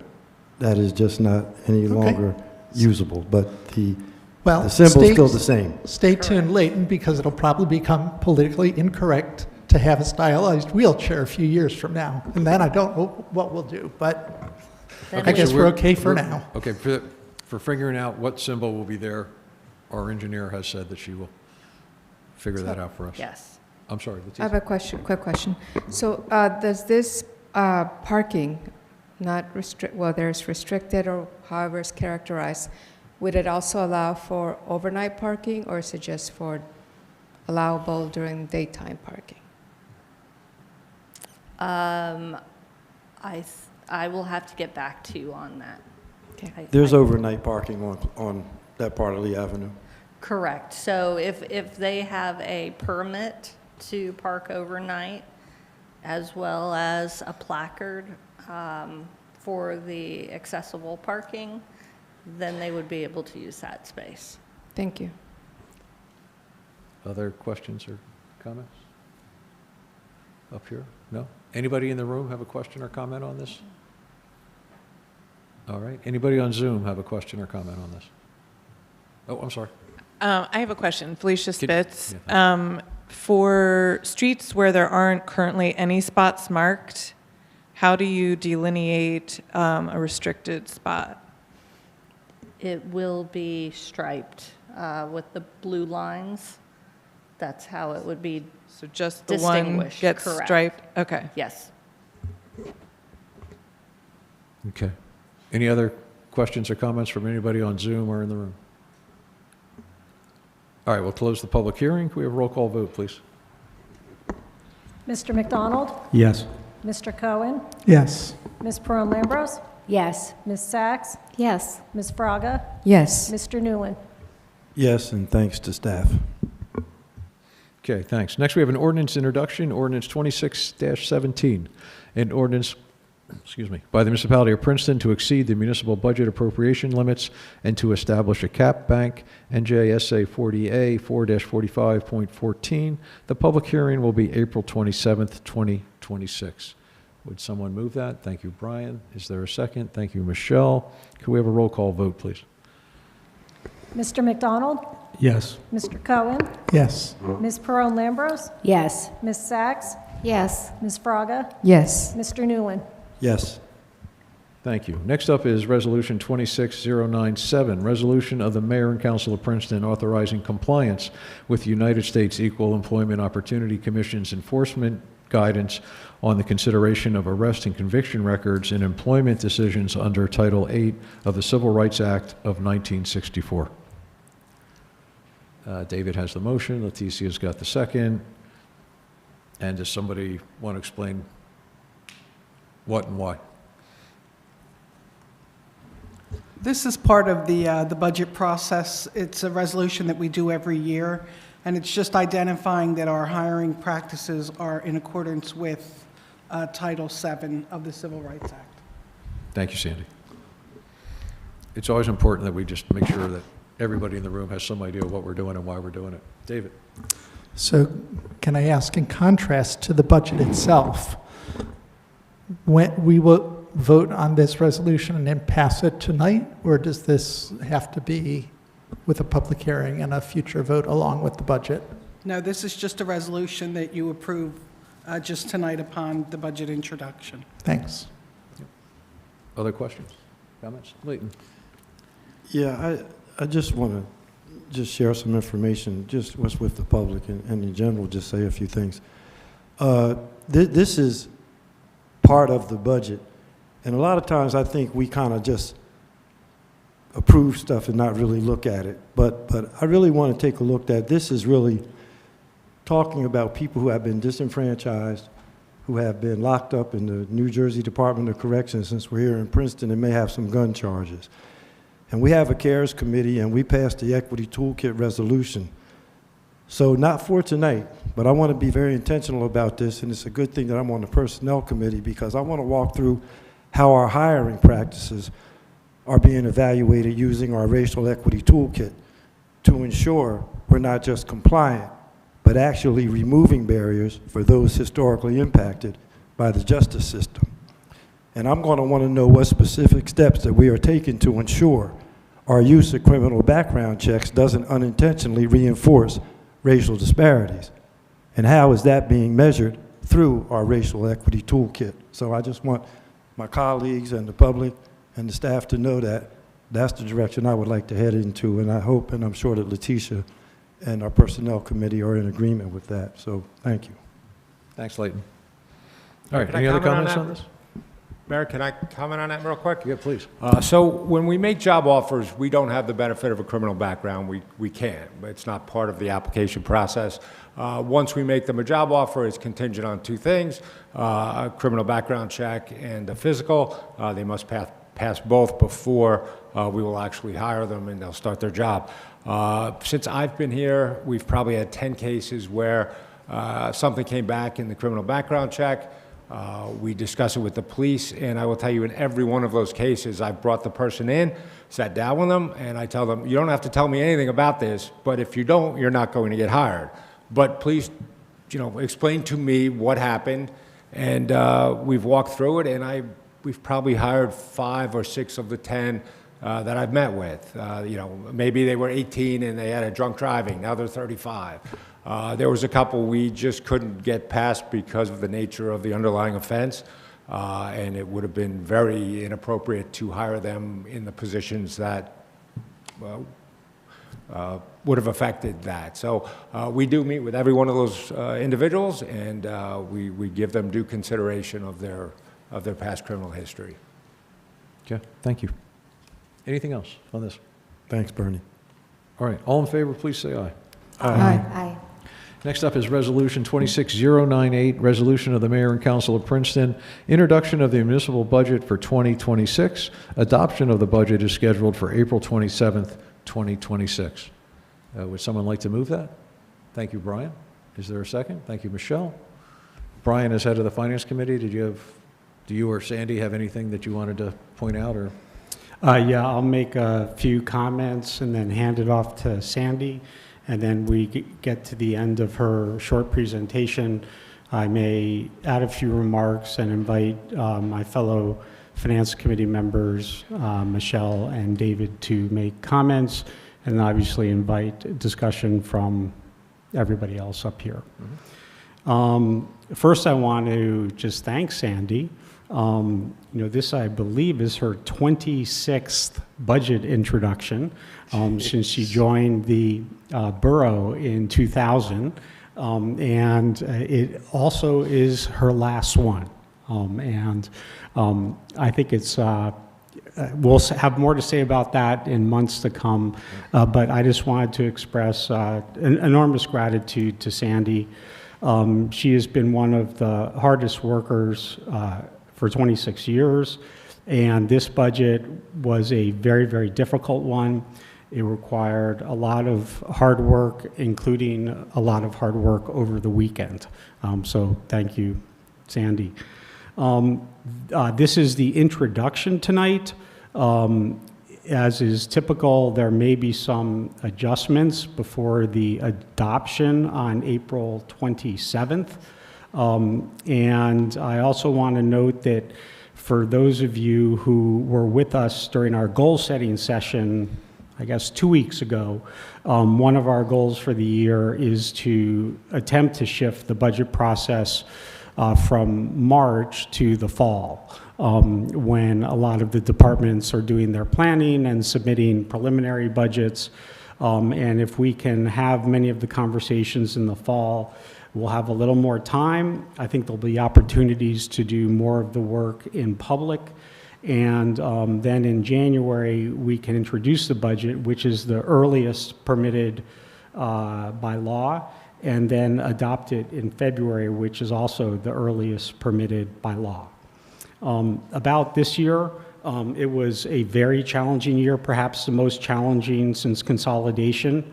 A lot of very, very difficult choices were considered. As President Eisgruber said with the university, they have harder choices to make and different choices to make. And the same is true for us, although what they're going through and what we're going through are different in many important ways. Everybody up here would agree that the number one concern expressed by residents is the high property taxes. And the property taxes are the municipal tax levy, plus a modest open space tax levy, the county tax levy, plus a modest county open space tax levy, and the school tax levy. Those are the primary components. All of the expense trends, as you will see, are negative. Health insurance, utilities, gasoline, legal fees, liability insurance, and pensions are all increasing far faster than the rate of inflation. In the case of health insurance, 36% this year. That alone, as you will see, is about $1.9 million higher than it was last year. And if we just pass that expense on to taxpayers, it would require a one-year increase of 6%. So we've had to work extremely hard and again make very challenging choices. There is some new revenue, there is some good news, and Sandy will highlight that. And then I want to note that there are two unusual components, or not unusual, but two that I'd like to call out. One is a couple of years ago, the planning department grew a little. As everybody has seen, the level of development is at twice the level it had been a decade earlier, and that was deemed to be a very important addition to make in the planning office. And we are early on in the migration from an all-volunteer fire department to a primarily professional fire department. Paid, not professional. Paid. Sorry. Just because you're a volunteer doesn't mean you're not professional. Sorry, my apology. When volunteer number one joined 51 years ago, he was one of more than 40 very dedicated, reliable volunteers. Now, after 51 years, Our mayor is one of 4 very dedicated, reliable volunteers. This is a national trend, it's a state trend, it's a county trend, and we believe we are the last of the 14 municipalities in Mercer County that is moving to a paid force, primarily paid force, because we still hope to have volunteers, we still attempt to recruit volunteers, and we still hope that we can rely on them. The other thing that you'll see is Westminster Choir College. In November and December of 2024, when council considered the acquisition of the choir college and believed it was literally a once-in-a-lifetime opportunity, it was noted at that point that there could be an impact on taxpayers.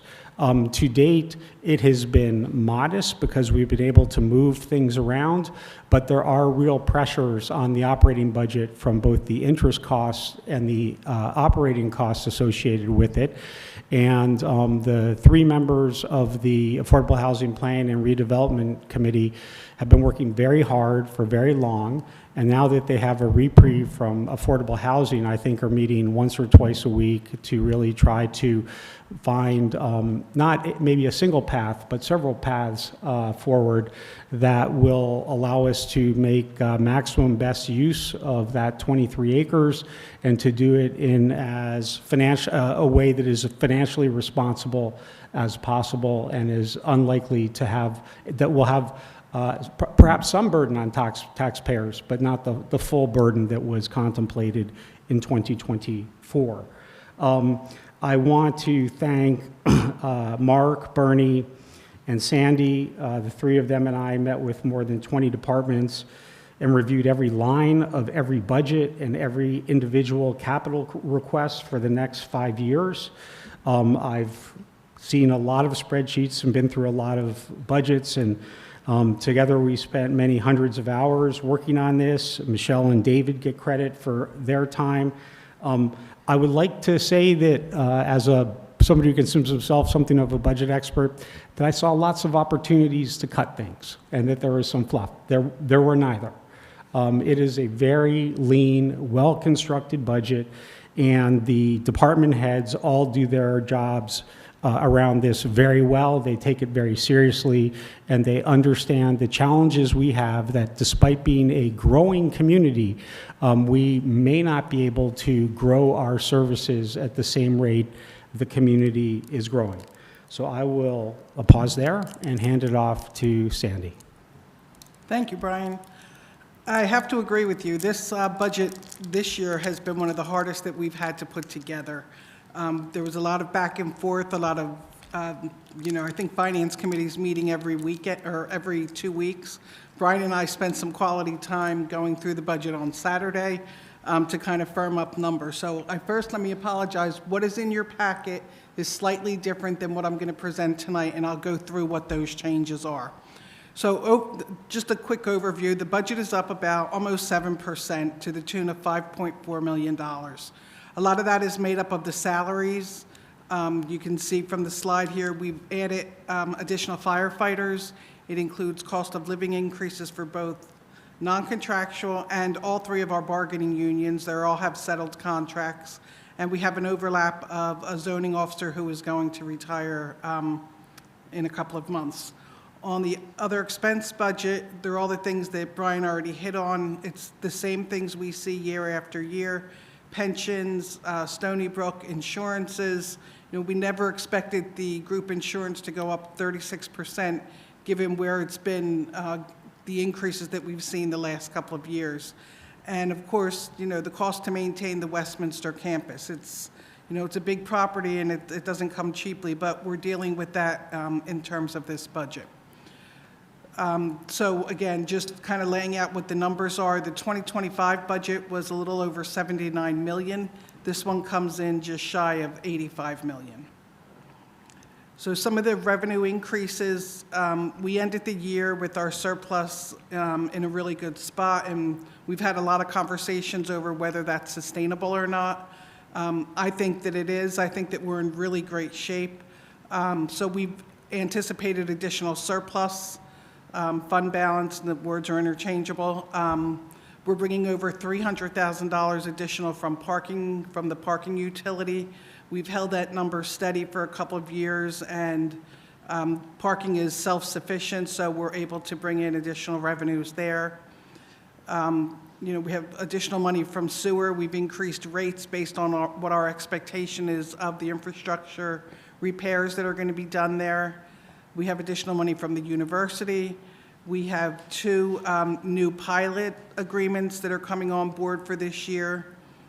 And we have our hotel motel tax with the add-on of the graduate hotel. We've seen an increase in that revenue. And then also delinquent taxes, and of course the amount to be raised by taxation, which is our tax levy. On the expenditure side, again, not to beat a dead horse, but we know insurances are up $2.3 million. Of that, 1.8 is the group insurance. We know the liability went up significantly when we added the cost of the liability to insure the Westminster property. Legal services are up again. We have a lot of litigation that's going on. We added additional fire staff. We have the utilities, again, for Westminster. We have a new appropriation this year, which council approved, I think it was in the fall last year, for a shared service agreement with the school, where one of the pilots that we collect, once we pay the county, once we pay the debt service on one of our affordable housing projects, the balance of that fund was going to go over to the school district, and that comes in just shy of $349,000. We have the debt service on the Westminster property. That's a note that we have outstanding, and Stony Brook goes up a little bit every year. So when we talk about what the tax rate increase is, we talk about it, and there tends to be a lot of confusion. I will say that when we started this process, we were closer to a 5-cent tax increase. The municipal rate is going to be going up about a little over 1.5 cents. That accounts for a 2.87% increase. There's a lot of confusion between those two numbers. When we add in the library, it goes up a little over 1.8 cents, and that comes to 3.18%. Our current fund surplus, when we ended 24, we were slightly over 25 million. Now we're slightly under 30 million, so it's grown significantly. But we know that we have added expenses that are going to, this will help sustain us for the long term. And also, we've seen that parking has jumped, almost $400,000 as well. So when we talk about non-discretionary budgets, these are the things that we have very little control over. It's our debt service, it's our pensions, it's utilities, it's group insurance, liability, workman's comp. And Brian and I had this conversation on Saturday that, but when we say non-discretionary, liability could come down and workers' comp could come down if we didn't have as many employees. So it's kind of, we kind of walk a fine line on what we call discretionary. So I just wanted to mention, of the budget that you have before you, that budget was at a tax rate increase of a 3.5% increase. And that increase, Brian and I worked on it, like I said, on Saturday. That is under a 3% increase in the tax now. The changes that we did was we had some vacancies built in for our group insurance, for some position vacancies. So we made some assumptions on when those vacancies are going to be filled. So we were able to bring the group insurance down a little bit, and we offset that with the amount to be raised by taxation to reduce the municipal rate. Thank you, Sandy. I just wanted to clarify one thing. In the utilities, that number's up $550,000, or estimated to be up $555,000. $235,000 of that is attributable to Westminster. The balance is everything else. So that's not all Westminster. And that's a good point. I mean, the utilities, I know I recognize it at home. I'm sure all of you do as well, that your utility bills are going up. I mean, hopefully the new governor is going to get some control of that, but it's a fact of life right now. And the other thing that kind of goes hand in hand with that, at least in my mind, is the gasoline. Who expected we'd be paying over $4 a gallon of gas? And so we've increased those budgets as well to accommodate what the reality of those prices are. And the $4 for gas is significantly better than the $5 for diesel, which powers many of our larger trucks. Okay. Questions, comments up here? We'll start up here. Yeah, Mia. Just would like to thank the Finance Committee and Sandy, Bernie, Deanna, for really all of your intrepid work, weekends, evenings, and I have to say it's been a wild ride for the rest of us, because every time there's a Finance Committee, we were either on the verge of financial ruin or looking to, with some rose-colored glasses, it's some extras. So I'm glad we've finally, with all of you, reached some shared facts. So it's good to know. And you did a really great job. And I'm so pleased in these difficult times that we do not have to come in with the significant tax increase that was initially anticipated. And I think we've gone down from last year, right? Yeah. I'd like to make that point. The municipality is reducing its tax percentage levy from last year, so it's a good thing. Yeah, I just also want to reemphasize, when we say this was a very difficult year, it's not going to get easier as we look to the future. We have deferred maintenance to address on core infrastructure matters. We will see pressure in key areas like human services as the community grows and as the demographics of the community shift. There will certainly come a time when the police will let us know that with 10% more residents, or about 3,000, they may need supplemental support to do the important work that they do. So I'm glad we're where we are, but we're going to be challenged for many years to come. Other questions or comments up here? All right, I noticed on the sign-in sheet for public comment, we usually use this sheet for public comment for items not on the agenda, but a whole bunch of people said library, but not specifically what about the library.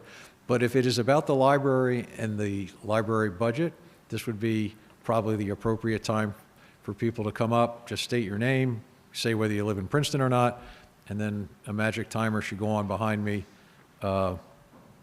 giving you 3 minutes. But again, this is on the budget.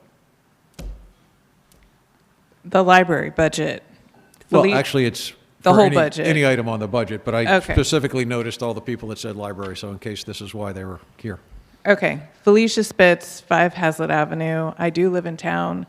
I think as we look to the future and the difficult financial times that we're all going to be facing, what's really important is that we protect the resources that serve the entire community. There are not many organizations in this town who serve residents from 1 to 100. There also aren't many organizations in this town that go out of their way to serve people who don't show up and speak at your meetings, or don't feel that they can have a voice here. So as chairwoman of the Housing Authority, I can say the library is one of the few organizations that I can count on one hand that actually goes out of their way to support our residents, whether that's by loaning their space to us for Housing Authority events for little to no expense at all, or coming to our resident council meetings and helping our residents get library cards. So I'm sure this is difficult. I'm sure we all have to tighten our belts, but in the context of who serves everyone, the Princeton Public Library has to be number one. And as things get worse, we need those resources even more. So I encourage you to do what you can to fund the library. Thank you. Thank you.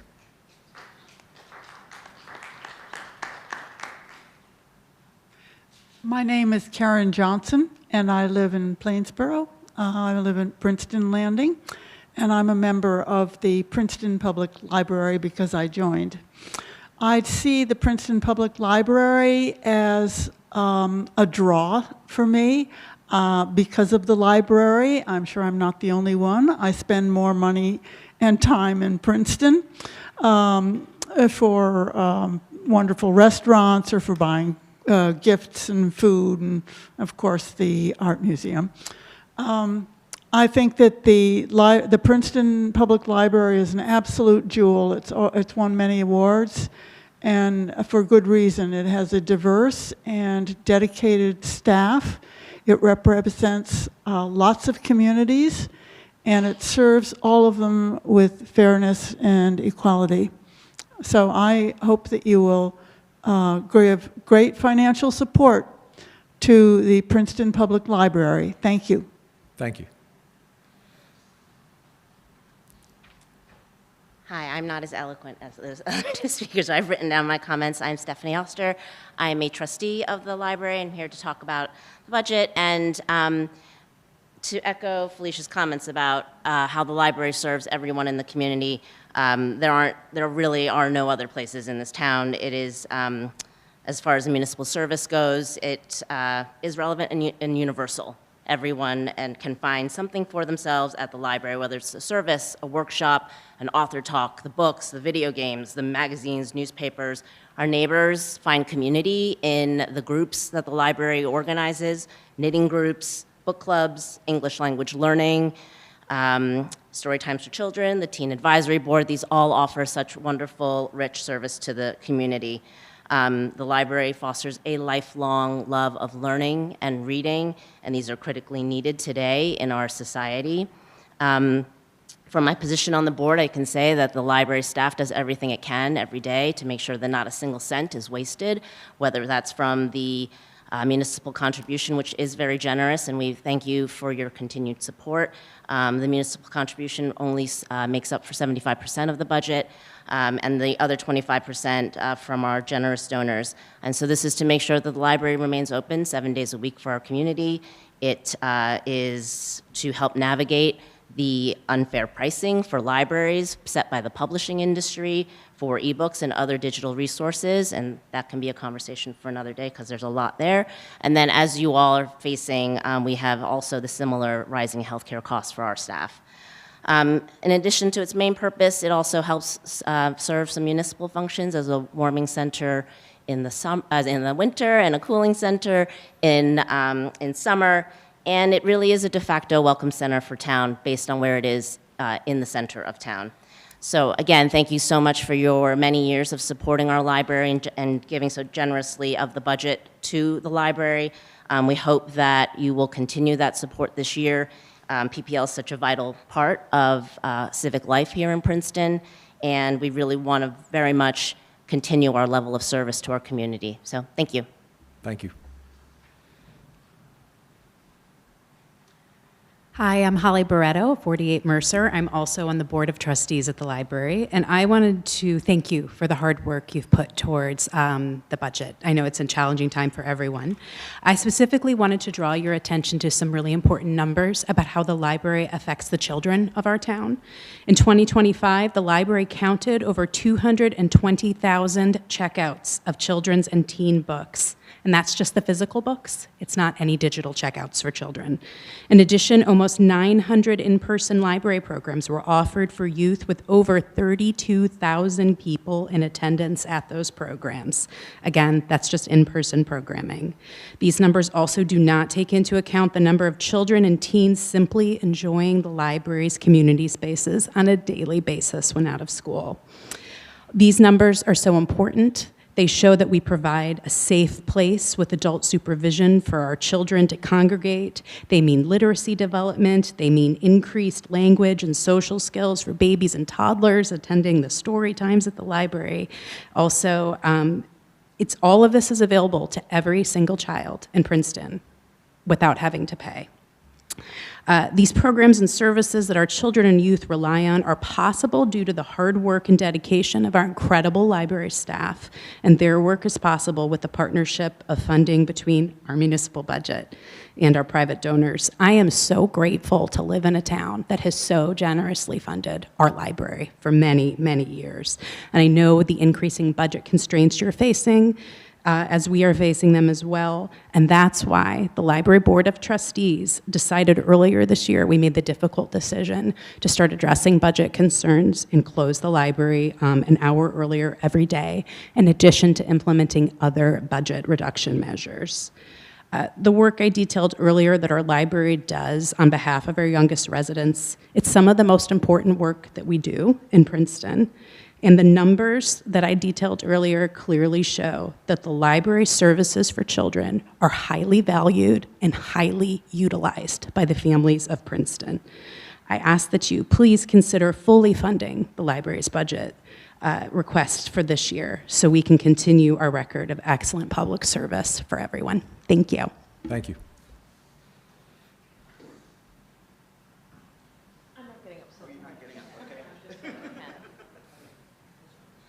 Hi, Seth Melman, 113 Adams Drive.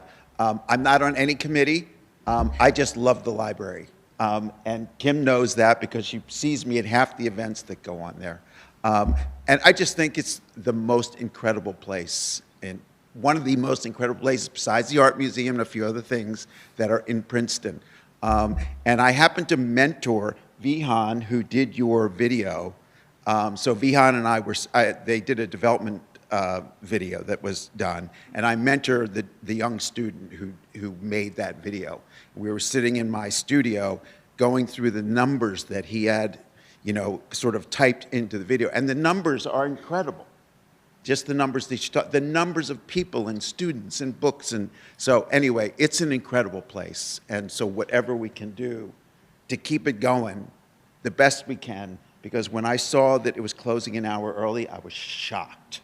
It was shocking to me. And to think that in Princeton, where you have so much money everywhere, maybe not here, right in this room, but it's there. So whatever we can do to help the library, I would love it, and I'm sure everybody else would greatly appreciate it. So thank you. Thank you.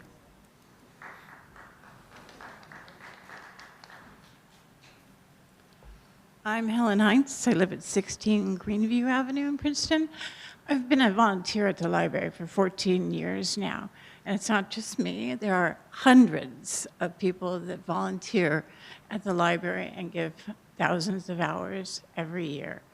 So I just want to say that we appreciate every dollar that the town puts into the library, and we back it up by putting our own time and effort into the library, and do a lot of fundraising for the library by selling books, having dinners, all sorts of things. I've hosted cocktail parties on the balcony there with the friends, everything we can think of to raise money for the library. So there's a whole town out there supporting the library, but we really absolutely need the library to be well-funded. It's a crying shame that we had to cut back those hours. And I would like to make the point that when we think of affordable housing, we want to have our teachers be able to live in town. We'd like to have our police and our firefighters be able to afford to live in town. I'd like to see our library employees to be able to live in town too, because they're a tremendous asset here. Thank you. Thank you.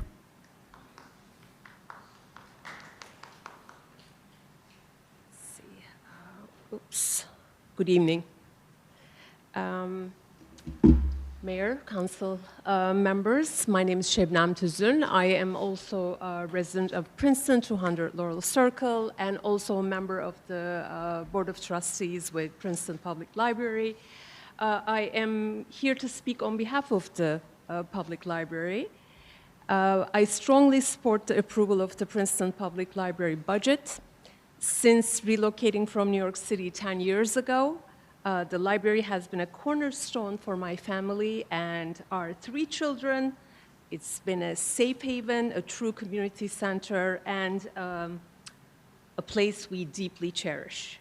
Its impact extends well beyond residents. Even my new manager, who lives in Philadelphia, just commented how impressed he was with the Princeton Public Library, where he attended a business meeting last year.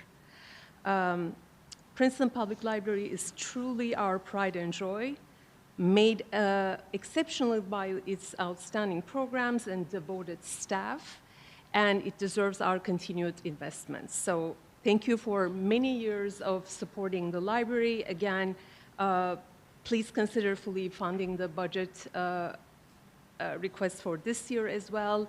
Thank you for your consideration. Have a great evening. Thank you. Thank you.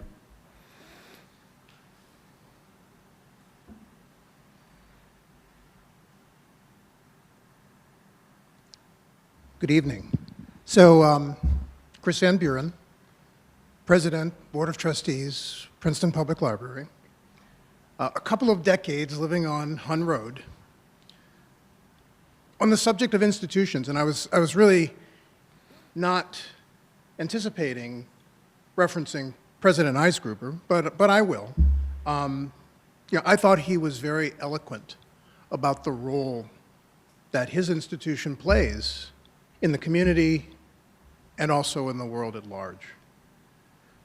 Similarly, libraries are fundamental institutions of democratic societies. I think we all understand and agree with that. Libraries are the primary way that the community gets its information free of charge and hopefully without a lot of bias associated with it. Library services have expanded over time with the growth of our community. That's now also not under argument as well. But when I look around, I'm thankful for the support that the library has earned from that community as it has grown over the past 20 years that I've lived here. In conclusion, I'd like to thank you, the council, for all of the support that you've provided to the library during those times when the library has expanded its services, that the community has grown, and we've met the moment. I'd like to ask the council to continue to meet the moment and fund the budget of the library to continue to provide services to the growing community that we've all talked about and all love. Thank you. Thanks.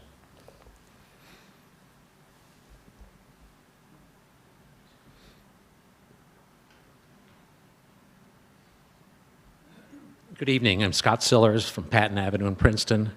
As you all know, for a number of years, I was the head of the CFAC, the Citizens Finance Advisory Committee, and we went over the budgets for the library every year. And you know, they're confusing, they move all over the place, but we just maintained a very, very simple policy year in, year out. And that was, the library has its own fundraising capability. They've got their own dreams and aspirations, and they could go out and they could raise the money they need to do a lot of stuff. One thing where they were just as stuck as the town was is in salary and wage increase, salary, wage, and benefit increase year in, year out. And so the policy that we had was that the percent increase that the town was expecting in its salary and wage and benefit numbers for the year, that percent increase would be the number by which we would allow the amount of appropriations to the library to increase as a percentage of their salary and wage and benefit subset of their budget. So that they were, every year, they were increasing a little bit and kind of consistent with everybody else. It seemed fair and equitable. We were supposed to be supporting the library, and this is what we could do without having really to go deeply into the numbers. All that time, I was wondering, you know, what is really in those library numbers that we never see? And we should be able to see them because they're part of the town. They've got their foundation that they should be able to appropriate money for. They should be able to do a lot of fundraising off of their popularity in the town. And so there's a lot of things that we should expect them to do. In the last couple of years, I'm not sure what happened, where it started getting off track, but their requests started to come in bigger. They started to be granted larger amounts of money, and there was no kind of rhyme nor reason how it matched up with what was going on with the rest of the town's expenses. So I'm a little bit puzzled on that side. But on the other side, I'm puzzled that I want to make sure that what they're being asked to do is equitable with what the other branch organizations, the non-departmental organizations, like the Senior Resource Center, like Sustainable Princeton, and I see that their budgets are both going up this year, but the library is being held flat. So I hope that everybody is, applying a consistent and thorough look at their numbers, including them. They ought to be able to come to council with their full budgets and how they spend money year in, year out, and how their foundation is appropriating money for the organization, and what they're doing on it for additional fundraising endeavors as they go along. Thank you. Thank you. Anybody else with a comment on the budget? I did not prepare notes because I actually didn't think I was going to speak. But I do think I have a unique perspective from the other speakers tonight. I am a resident of Princeton. I am a donor to the library because I think that it's important, but I'm also an employee of the library. I am sort of I'm not senior staff. I'm not familiar with all of the budget decisions, but I do know that all of my colleagues work hard to make sure that we are very carefully shepherding all of the funds that are entrusted to us, either through the municipal, what's given to us through the municipality, municipal taxes, or through donor funding. I know that many of the public programs that I'm part of the program team, many of the public programs that we put on have no cost, except for staff time. But we were able to put on a lot of these programs because we are so loved in the community, and so many people want to be able to work with us and work in town to help make this community a better place, whether that's volunteers coming to help people learn English, or volunteers that are coming to help make sure that people can get jobs and learn how to do LinkedIn better, or learn how to apply, improve their resumes. Like, a lot of the stuff that we are able to offer in town is in collaboration with all of the volunteers who come to support the library.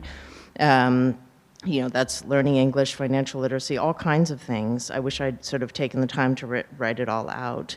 I also think that's one thing that we haven't brought up so much. Yes, we are in very difficult, challenging times financially for a lot of things. And I think also, as President Eisgruber and others have said, it's a difficult time in the world. People have aren't as good at coming together and discussing differences, but the library is one of those places where they do. The library is a place where community members can come together from all different places in life, and even if it's just spending time together, there's like a puzzle table where people come and sit and puzzle together. They don't even talk, but it's just a way of getting to know people that you might not otherwise know, and the library does that in every single space, in every program, and it helps build resiliency. In these tough times, we need more and more places that build resiliency, that help build those threads of connection and community that allow us to get through these hard times. And that's why, I donate, I work there, but I also essentially donate time because I spend so much more time doing it because I believe in the library and I believe in my community. And I thank you for everything that you've done and all the hard work. I know that you have hard decisions to make, but I just want to show my support for the library. Thank you. Thank you. Anybody else with a comment on the budget introduction? Okay. And just to remind you, the final budget will be discussed and voted on April 27th. So there's still time for things to happen. All right. And nothing else up here? We're good? All in favor of introducing the budget, please say aye or yes. Aye. Aye. Okay. For those of you that came specifically for that, feel free to skip out and don't feel that you need to stay here for anything else, right? It's not rude to leave. We get it. Thank you. All right. Next up are resolutions. Resolution 26-099, resolution of the Mayor and Council of Princeton authorizing the award of a professional services agreement to LRK Inc. for redevelopment plan and planning services for the Franklin Maple site for an amount not to exceed $50,000. Michelle, I think, had the motion, and Mia had the second. Questions or comments? I just want to make sure something, looking at the written description of what they're going to do, it talks about Franklin Avenue and Maple Terrace sites, but this is the entire site, right? It's the parking lot. Okay, because technically it's, and I think in some parts here it references 3 sites, but it's Franklin Avenue, Maple Terrace, and Franklin Terrace. So the description is slightly different. Anyway, I don't know how important that is, but I just don't want people to think that it's only one of the sites where the current abandoned housing sits and the parking lot. It's both housing sites and the parking lot. I just want to be clear that that's what it is. It's all 3. All right, other questions or comments? All right, seeing none, all in favor, please say aye. Aye. 26-100, resolution of the Mayor and Council of Princeton authorizing the award of professional services agreement to Phoenix Consulting Group, LLC, for executive search services for an amount not to exceed $15,500. Leticia has the motion. Michelle has the second. Questions or comments? All right, seeing none, all in favor, please say aye. Aye. 26-101, resolution of the Mayor and Council of Princeton ratifying a professional services agreement awarded to Mariziti Falcon LLP for legal services in connection with PCRD litigation for an amount not to exceed $50,000. Thank you, Mia. Is there a second by someone? Thank you, Brian. Okay, any questions? Sorry. Leighton. Is this 26-101? Yes, it is. And this is along with our 26-104? It's coming up?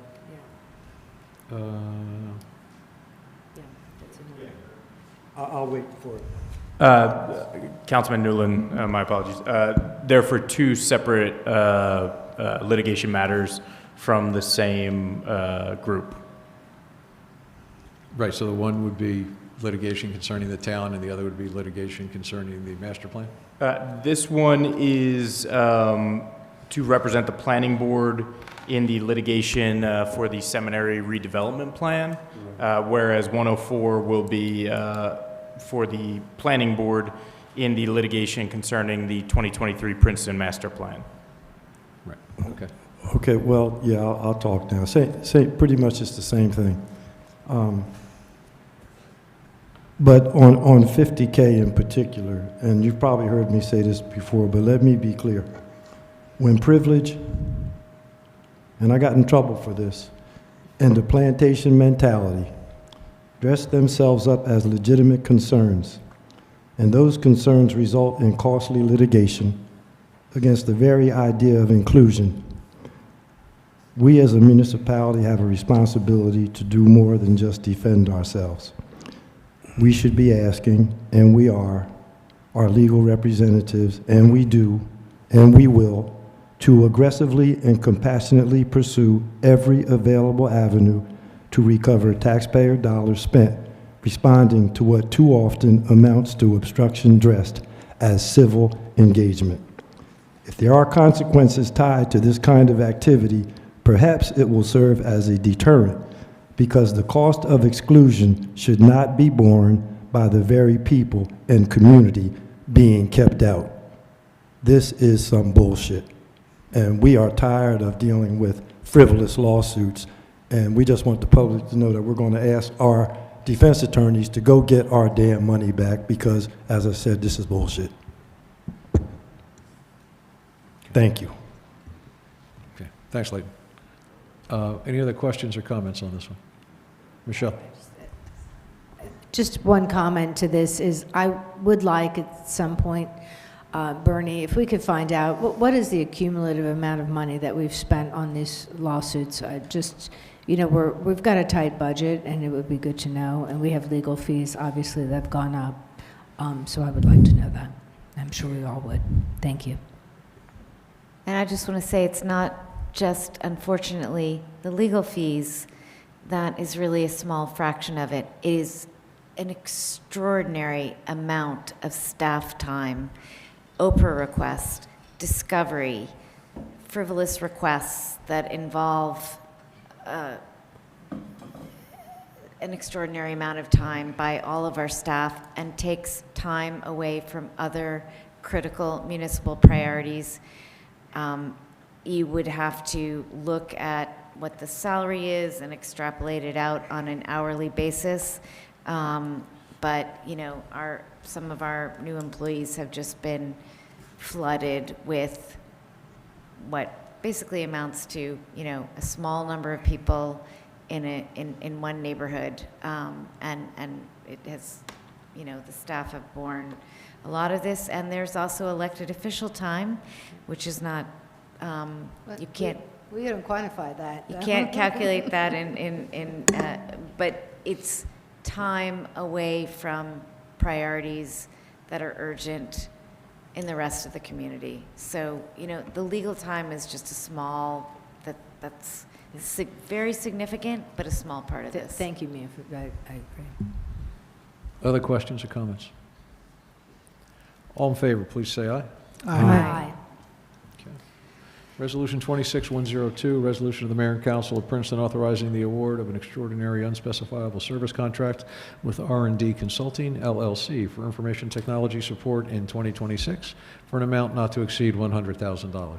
David's got the motion, Leticia's got the second. Questions or comments? Mia? Can you give a little bit of, I know there was some detail, but if you could just refresh your memory. Yeah, so R&D Consulting has done work for the municipality for many years. We've kept them, they have a retainer. They build down off the retainer. They won't go through the 100,000, but that's what we give them. They come in once a week, but they also help us with any other major issue we have on the IT side. And we're able to just pick up the phone and call them, and they've been super helpful over the years. These are technology services.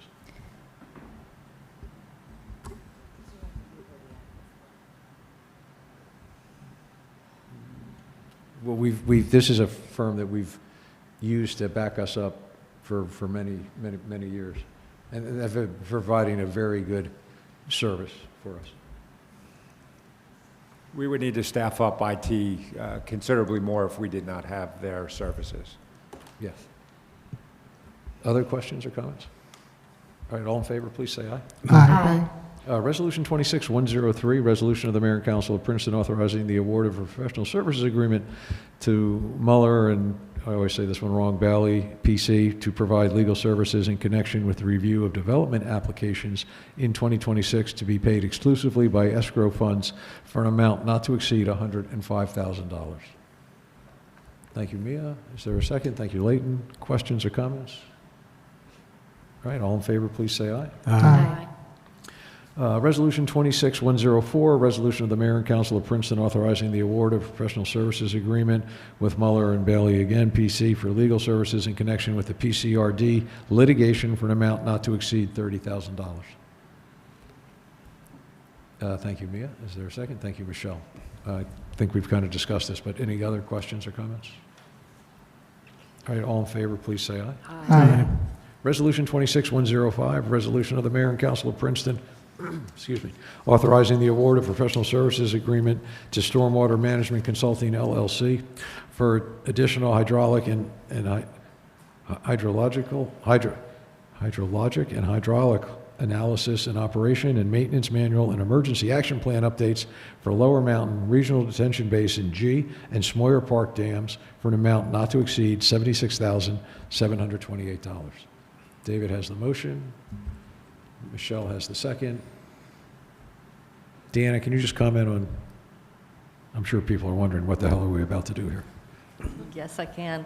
So we have 5 dams within the municipality that are under our ownership, and the state dam safety requires on a periodic schedule both regular inspections and formal inspections.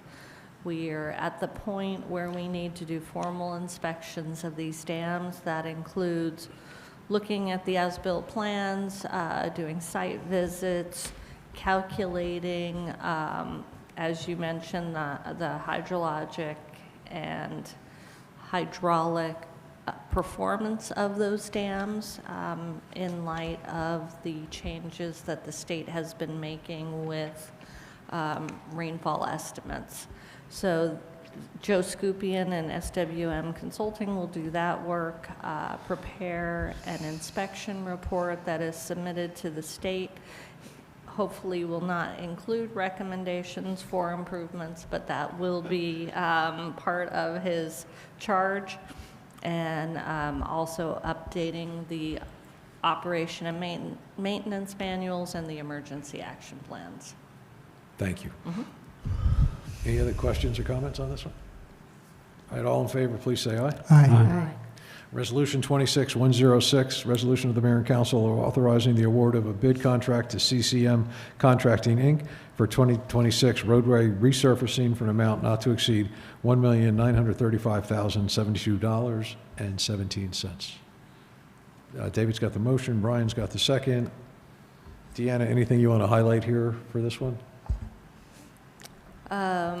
We received quite a few bids. I think it was 8 bids that we received from bidders, and CCM Contracting came in with a low bid. They have previously worked for the municipality on a resurfacing project. We are comfortable with their skills, and their low bid price was under our engineer's estimate.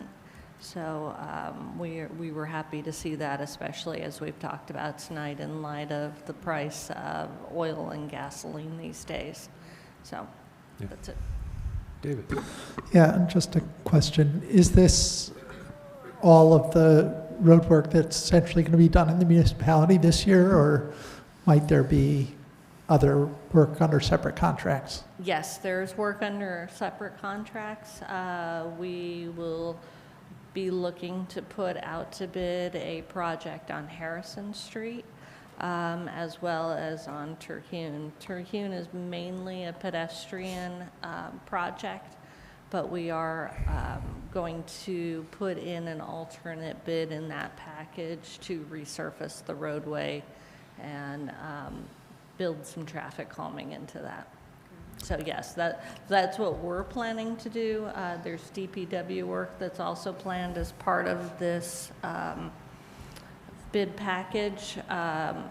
The contractor will be milling a couple of roads for us, which is, scarifying and taking off that top surface. Public Works, with their equipment that we invested in a couple of years ago, will be coming in to pave those roadways. Yeah, I saw that in the memo. Yes, the water company has some resurfacing to do. I know Felicia's gone, but they had done some work at Spruce Circle, so they'll be coming in to pave there. They're currently working on Gulick, so yes, it won't be the level of work that we've had in the past, like the PSE&G work specifically is what I'm referencing. But yes, there will be other activity going on in town. Great, thanks. Any other questions or comments? All in favor, please say aye. Aye. Resolution 26107, resolution of the Mayor and Council of Princeton authorizing an amendment to the professional services agreement with Clark Caton Hintz, PC, to add affordable housing monitoring services and increase the contract amount by $42,000 for a new not-to-exceed amount of $52,000. Michelle's got the motion, Mia's got the second. Questions or comments? Brian. Yes, I should have asked this earlier, but is this an annual obligation that we have to do the monitoring, or is this just in the first year or two? I'm happy to answer that. That is in perpetuity as part of the 4th round. There is a state portal, and there's a new position that has to go through certification and training, which is Roe Jones, the municipal housing liaison. She's responsible for providing that documentation, but it's more than she can do on her own. She needs professional assistance. This involves two parts. One, assistance with her role in providing that documentation. The state portal doesn't provide data sets in their entirety along the lines of what the municipality needs, so we have to break it down. In addition, in the fourth round, there are new ways such as rounding and rounding up and rounding down. And the best, our planning department, we have a requested assistance. They have a stormwater consultant, landscape consultant. They have a variety of professionals who are on hand to evaluate applications. And the complexity of fourth round legislation in UHAC was beyond what they really felt they could accommodate in-house, in terms of we will now have multiple sites going through the planning board in the imminent future. And so they have to determine whether these are all consistent with UHAC. So they wanted to have assistance in that regard for those hearings. So this is both for Roe and for Justin. And so that's, should there be additional litigation challenges to our fourth round, which do appear to be shaping up on the horizon, there will also be testimony, planning testimony. So that's what this is. And if I could add to that real quick, Mr. Mayor, if we are to use their services for planning board applications, we would have an applicant pay for them out of escrow like we do with our other consultants. Okay. Thank you. Leighton, did you have a? Yeah.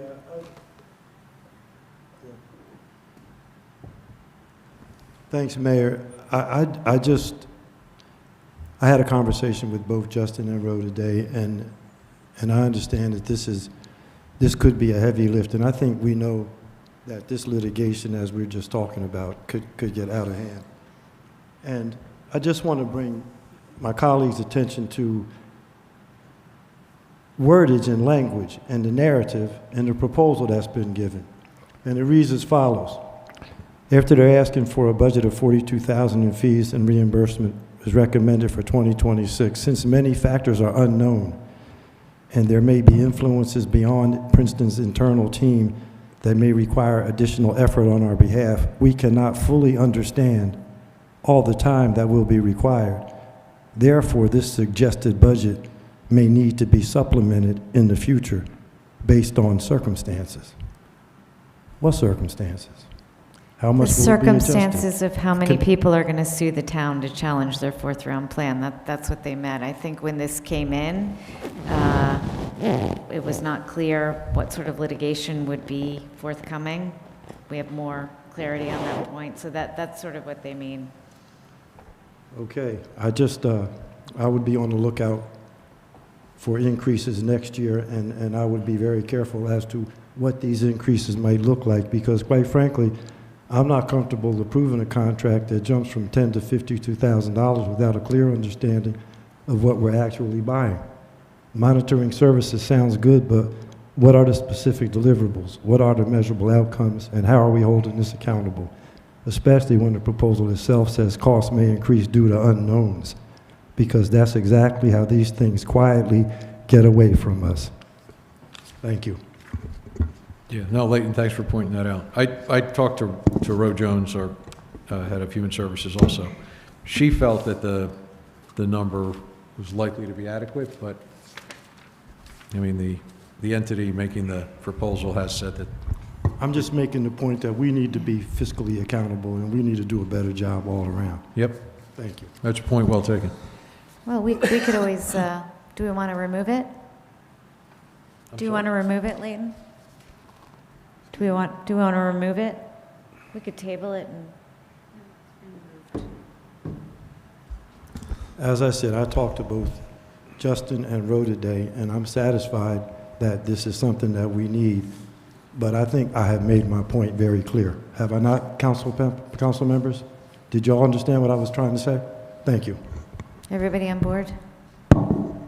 We'll take a vote and we'll find out.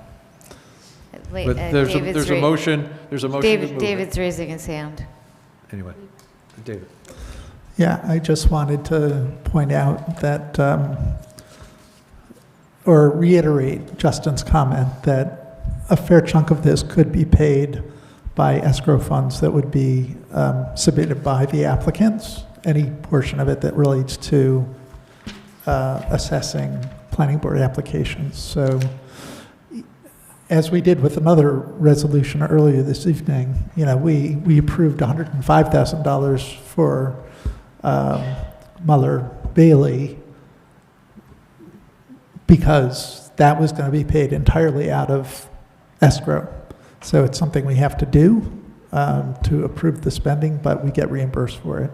And it'd be good to keep track of that so that Layton will be comfortable.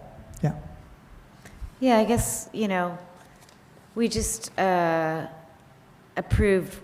$1,900,000 for roadway surfacing, $76,000 for hydrologic and hydraulic analysis, which I'm not sure that any of us really understand. A lot of stuff here. And I don't know why we would want to, this is money that protects our most vulnerable and helps our staff who work hard. So I don't know why we would want to shortchange them.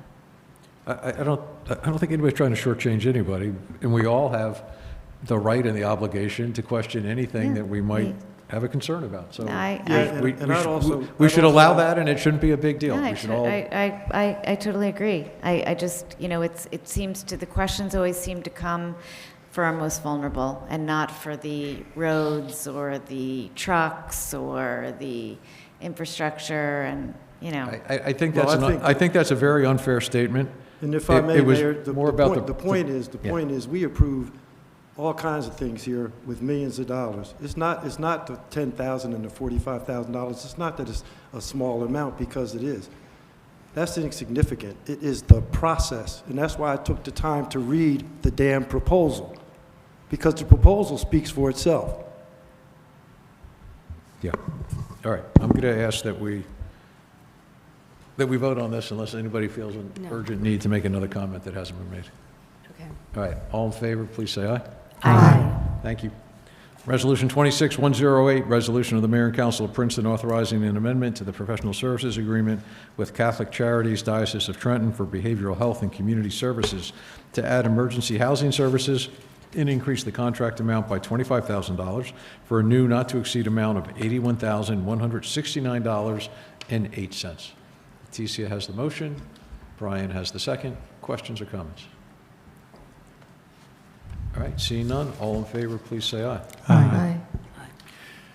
Resolution 26109, resolution of the Mayor and Council of Princeton authorizing release of a maintenance guarantee in the amount of $111,314 and inspection escrow to Windy Top at Princeton LLC for Windy Top Major Subdivision Block 3001, lots 1 and 2.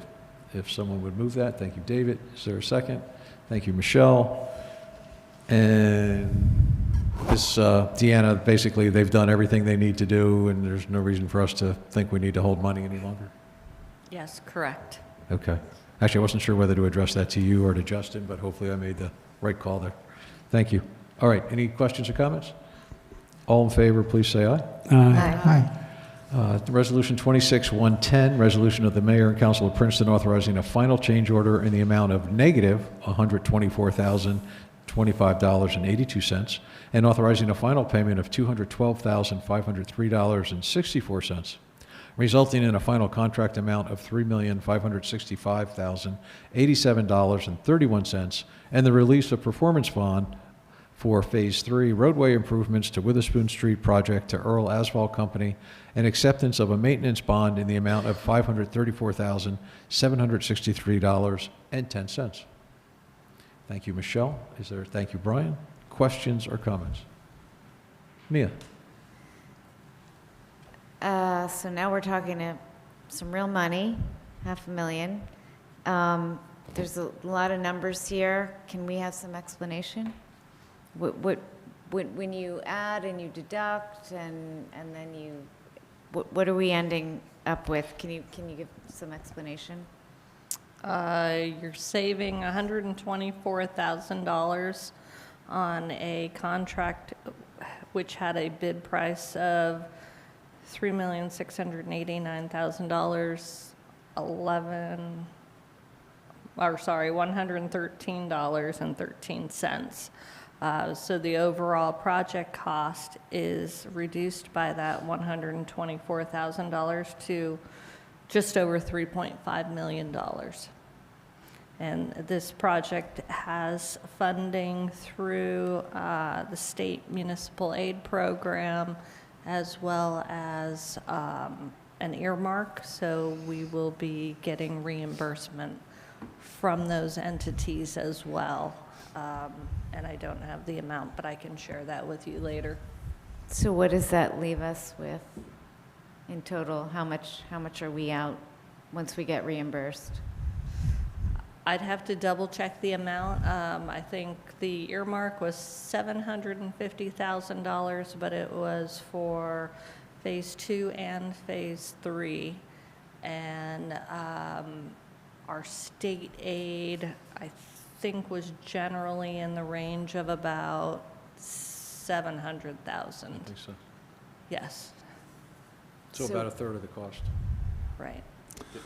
Yeah, I had a question. The size of the performance bond that's being released and the size of the maintenance bond, are those equal, or was it not thought relevant to mention the amount of the performance bond? The performance bond is the amount of the contract, the original contract amount. Oh, okay. Yes. Yeah, it's 100% of the bid price. That way, if a contractor is unable to perform and complete the project, we have those funds available working with their surety to complete the project. Okay. And we still have this $500,000 or so left as a maintenance bond for problems that may occur. Correct. With quality of the work or whatever going forward. Right, for the next 2 years, yes. Yes, Thanks. so we'll do an inspection about 3 to 6 months prior to the release of the maintenance guarantee to confirm whether anything has to be done. Great. Mm-hmm. Other questions or comments? All in favor? Leighton, do you have any questions on this one? Okay, any other questions or comments up here? All in favor, please say aye. Aye. Aye. Resolution 26-111, resolution of the Mayor and Council of Princeton approving emergency temporary appropriations for the 2026 current fund budget. Is there a motion on that? Thank you, Michelle. Is there a second? Thank you, Brian. Questions or comments? All in favor, please say aye. Aye. Aye. Consent agenda's got 6 items. Unless somebody thinks we should pull one of those off to speak about separately, we could move them in block. Leticia is moving them in block. Is there a second? Thank you, Michelle. All in favor, please say aye. Aye. Okay, next up, public comments for items not on the agenda. Again, so, George? Oh, wait a minute, okay, sorry. Hendricks, just come up, introduce yourself, and Am I here? All right. Thank you so much. Oops. Hendricks Davis, 232 John Street, and I'm here for my annual appeal to the mayor and council for your support of another educational jewel in this great county of Mercer in the state of New Jersey. And that particular educational jewel is Mercer County Community College, which this year is celebrating its 60th or diamond anniversary as a wonderful educational resource and asset for the entire county, but also very much so for Princeton. I was happy to be here tonight, particularly because I didn't know that President Eisgruber would be here as well to hear his report But if you had the opportunity to hear a report from our president at Mercer County, you would also know that there are plenty of challenges facing community colleges in this state, and certainly Mercer County Community College is not escaping those challenges. But we're trying to face them by calling together the many supporters from across the county, and particularly here in Princeton, to come out and support our Spring into Student Success annual event, which will be happening on April 17th at Jasna Polana. And we hope to raise a lot of money, which will be for scholarships for very deserving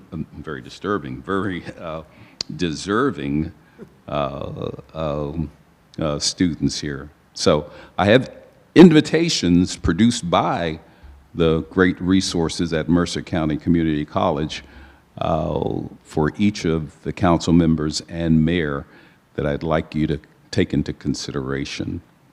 And I thank you. Thank you, Hendricks. If I can give these to someone to Right, somebody's going to hand out. Bernie's going to grab them from you. Thank you, Hendricks. It's always more pleasant when you come to visit. Yeah, I need to come more often. You now should. Now that I'm learning more how to walk with my eyes and read with my eyes, lots of good stuff happening. Always welcome. Thank you. Thank you, Hendricks. George, just come up, introduce yourself, and watch the timer. Yep. Thank you. George Cohen. I live on Hawthorne Avenue. Been there for almost 31 years. I know you've had a long night, and I apologize for bringing this to your attention, but myself and our neighbors have gone as far as we can with the engineering department. They've done their best, but I'm here to beg for a traffic calming table at the worst intersection in town, the intersection of Hamilton Avenue and Linden Lane. There was an accident there as recent as March 8th, and I bring this to your attention because I attended a meeting that Mr. Cohen was also at last Wednesday, a virtual meeting with Mr. Purcell from the engineering department talking about traffic in the community. And when I raised in the chat room about the need for the traffic table, he indicated respectfully that, you know, that's not the way they were going to go, that it had been a recommendation in 2019. My recollection is a little different, that in 2019, at a Saturday morning meeting, your contractor, it wasn't one of the recommendations, it was the recommendation. But be that as it may, COVID came and nothing ever came of it. For the last year and a half, we've been reaching out to Mr. Purcell, and he's been polite and getting back to us. But he indicated that the accident on March 8th was someone running a stop sign at Linden Lane. Well, speed kills. If you're going 25 miles an hour, which is what it requires there, and not 40 miles an hour, you can either avoid the accident or the injury, and Mr. Purcell could tell you study after study which will show an accident at 25 miles an hour might be a slight injury, an accident at 40 miles an hour, we're talking perhaps fatality. You have middle school students and high school students all going through that intersection every day on their way to the middle school and to the high school. And every effort they put in, as Mr. Purcell said, incremental speed strips there, well, that's fine. The people who obey the law, they pay attention to them. The others don't. My backyard is right there. I see them every day. You could have an officer there every minute, and they're going not 25, not 35. They're going over 40 miles an hour. I've become an expert at it, just watching them go. And I know a lot of people said tonight they're not doing an ask. I'm not doing an ask. I'm doing a beg. I don't want us to look back a year, a month from now, a year from now, or 2 years from now and saying, too bad that kid got killed. Maybe we could have done something about it. It's going to happen. And I'm not talking about myself when I'm at that intersection waving at the cars to stop, waving and practically having to step out to stop them, or the time I had to get out of my car at school time and stand in the middle of the road to get them to stop, to let the kids walk. It has to be done. Nothing else will stop it. I beg you. The speed table is the only way it's going to happen. I know you can't do the stop signs, I mean four-way stops. I know you can't do the lights, not permitted by the state. you need the speed table, and I ask you please to have it done. Thank you. Thank you, George. I think between our Traffic Safety Committee and Engineering Department, we can take a look at that intersection. It's a dangerous intersection. George, I just wanted to respond because I'm not sure if you saw, but I think I put it into the chat, that meeting that you were at, and we have discussed this intersection in the Traffic Safety Committee. According to the police records, we don't have any incident of a pedestrian being struck at this intersection. All of the crashes have been vehicular. And if you have better information, because our records are not perfect, please get back to me. Yeah, I'd my like to know neighbor on about North Hawthorne Avenue, it was about 6 or 7 years ago, her daughter was hit at the intersection. Thank God it wasn't a fatality, but that, and her first name's Addie, and I forget her last name, but one of my neighbors, her daughter was... Because I thought I remembered hearing about that. But Yeah, and again, I know there are many intersections that need work, and I know, obviously, money is short. We'll raise the money. If you approve it, I'm not kidding, you approve it and tell us it's 100,000, 200,000, whatever it takes, we'll raise the money. I don't need to be awake for the rest of my days knowing a kid was killed there. Thank you. Thank you. Yeah, thank you. Yeah, we should, I mean, if you spend any time at that intersection, all the near misses are amazing. And, you know, a couple of the accidents, the vehicles have ended up on the sidewalk. So it's, you know, somebody's good fortune that they weren't in the same spot that the vehicle ended up. Anyway, and it just seems and the police have been out there quite a bit over the last, now that we have a fully functioning traffic safety department, but they can't be out there 24 hours a day. I'm sorry, yeah. I mean, as we all know, you can put all the signs and all the strips. The only thing that's going to slow these guys down is when they go over that bump and they feel what it's doing to their undercarriage. And we have them on Hodge, we have them on Mercer, we have them on Murray, and no disrespect to Edge Hill, we even have something severe on Edge Hill where they've got bumps and you can't go more than 10 miles an hour. If they need it, this intersection needs it. Thanks again. Yep, thank you. Thanks. All right. Anybody else have any public comment for items not on the agenda?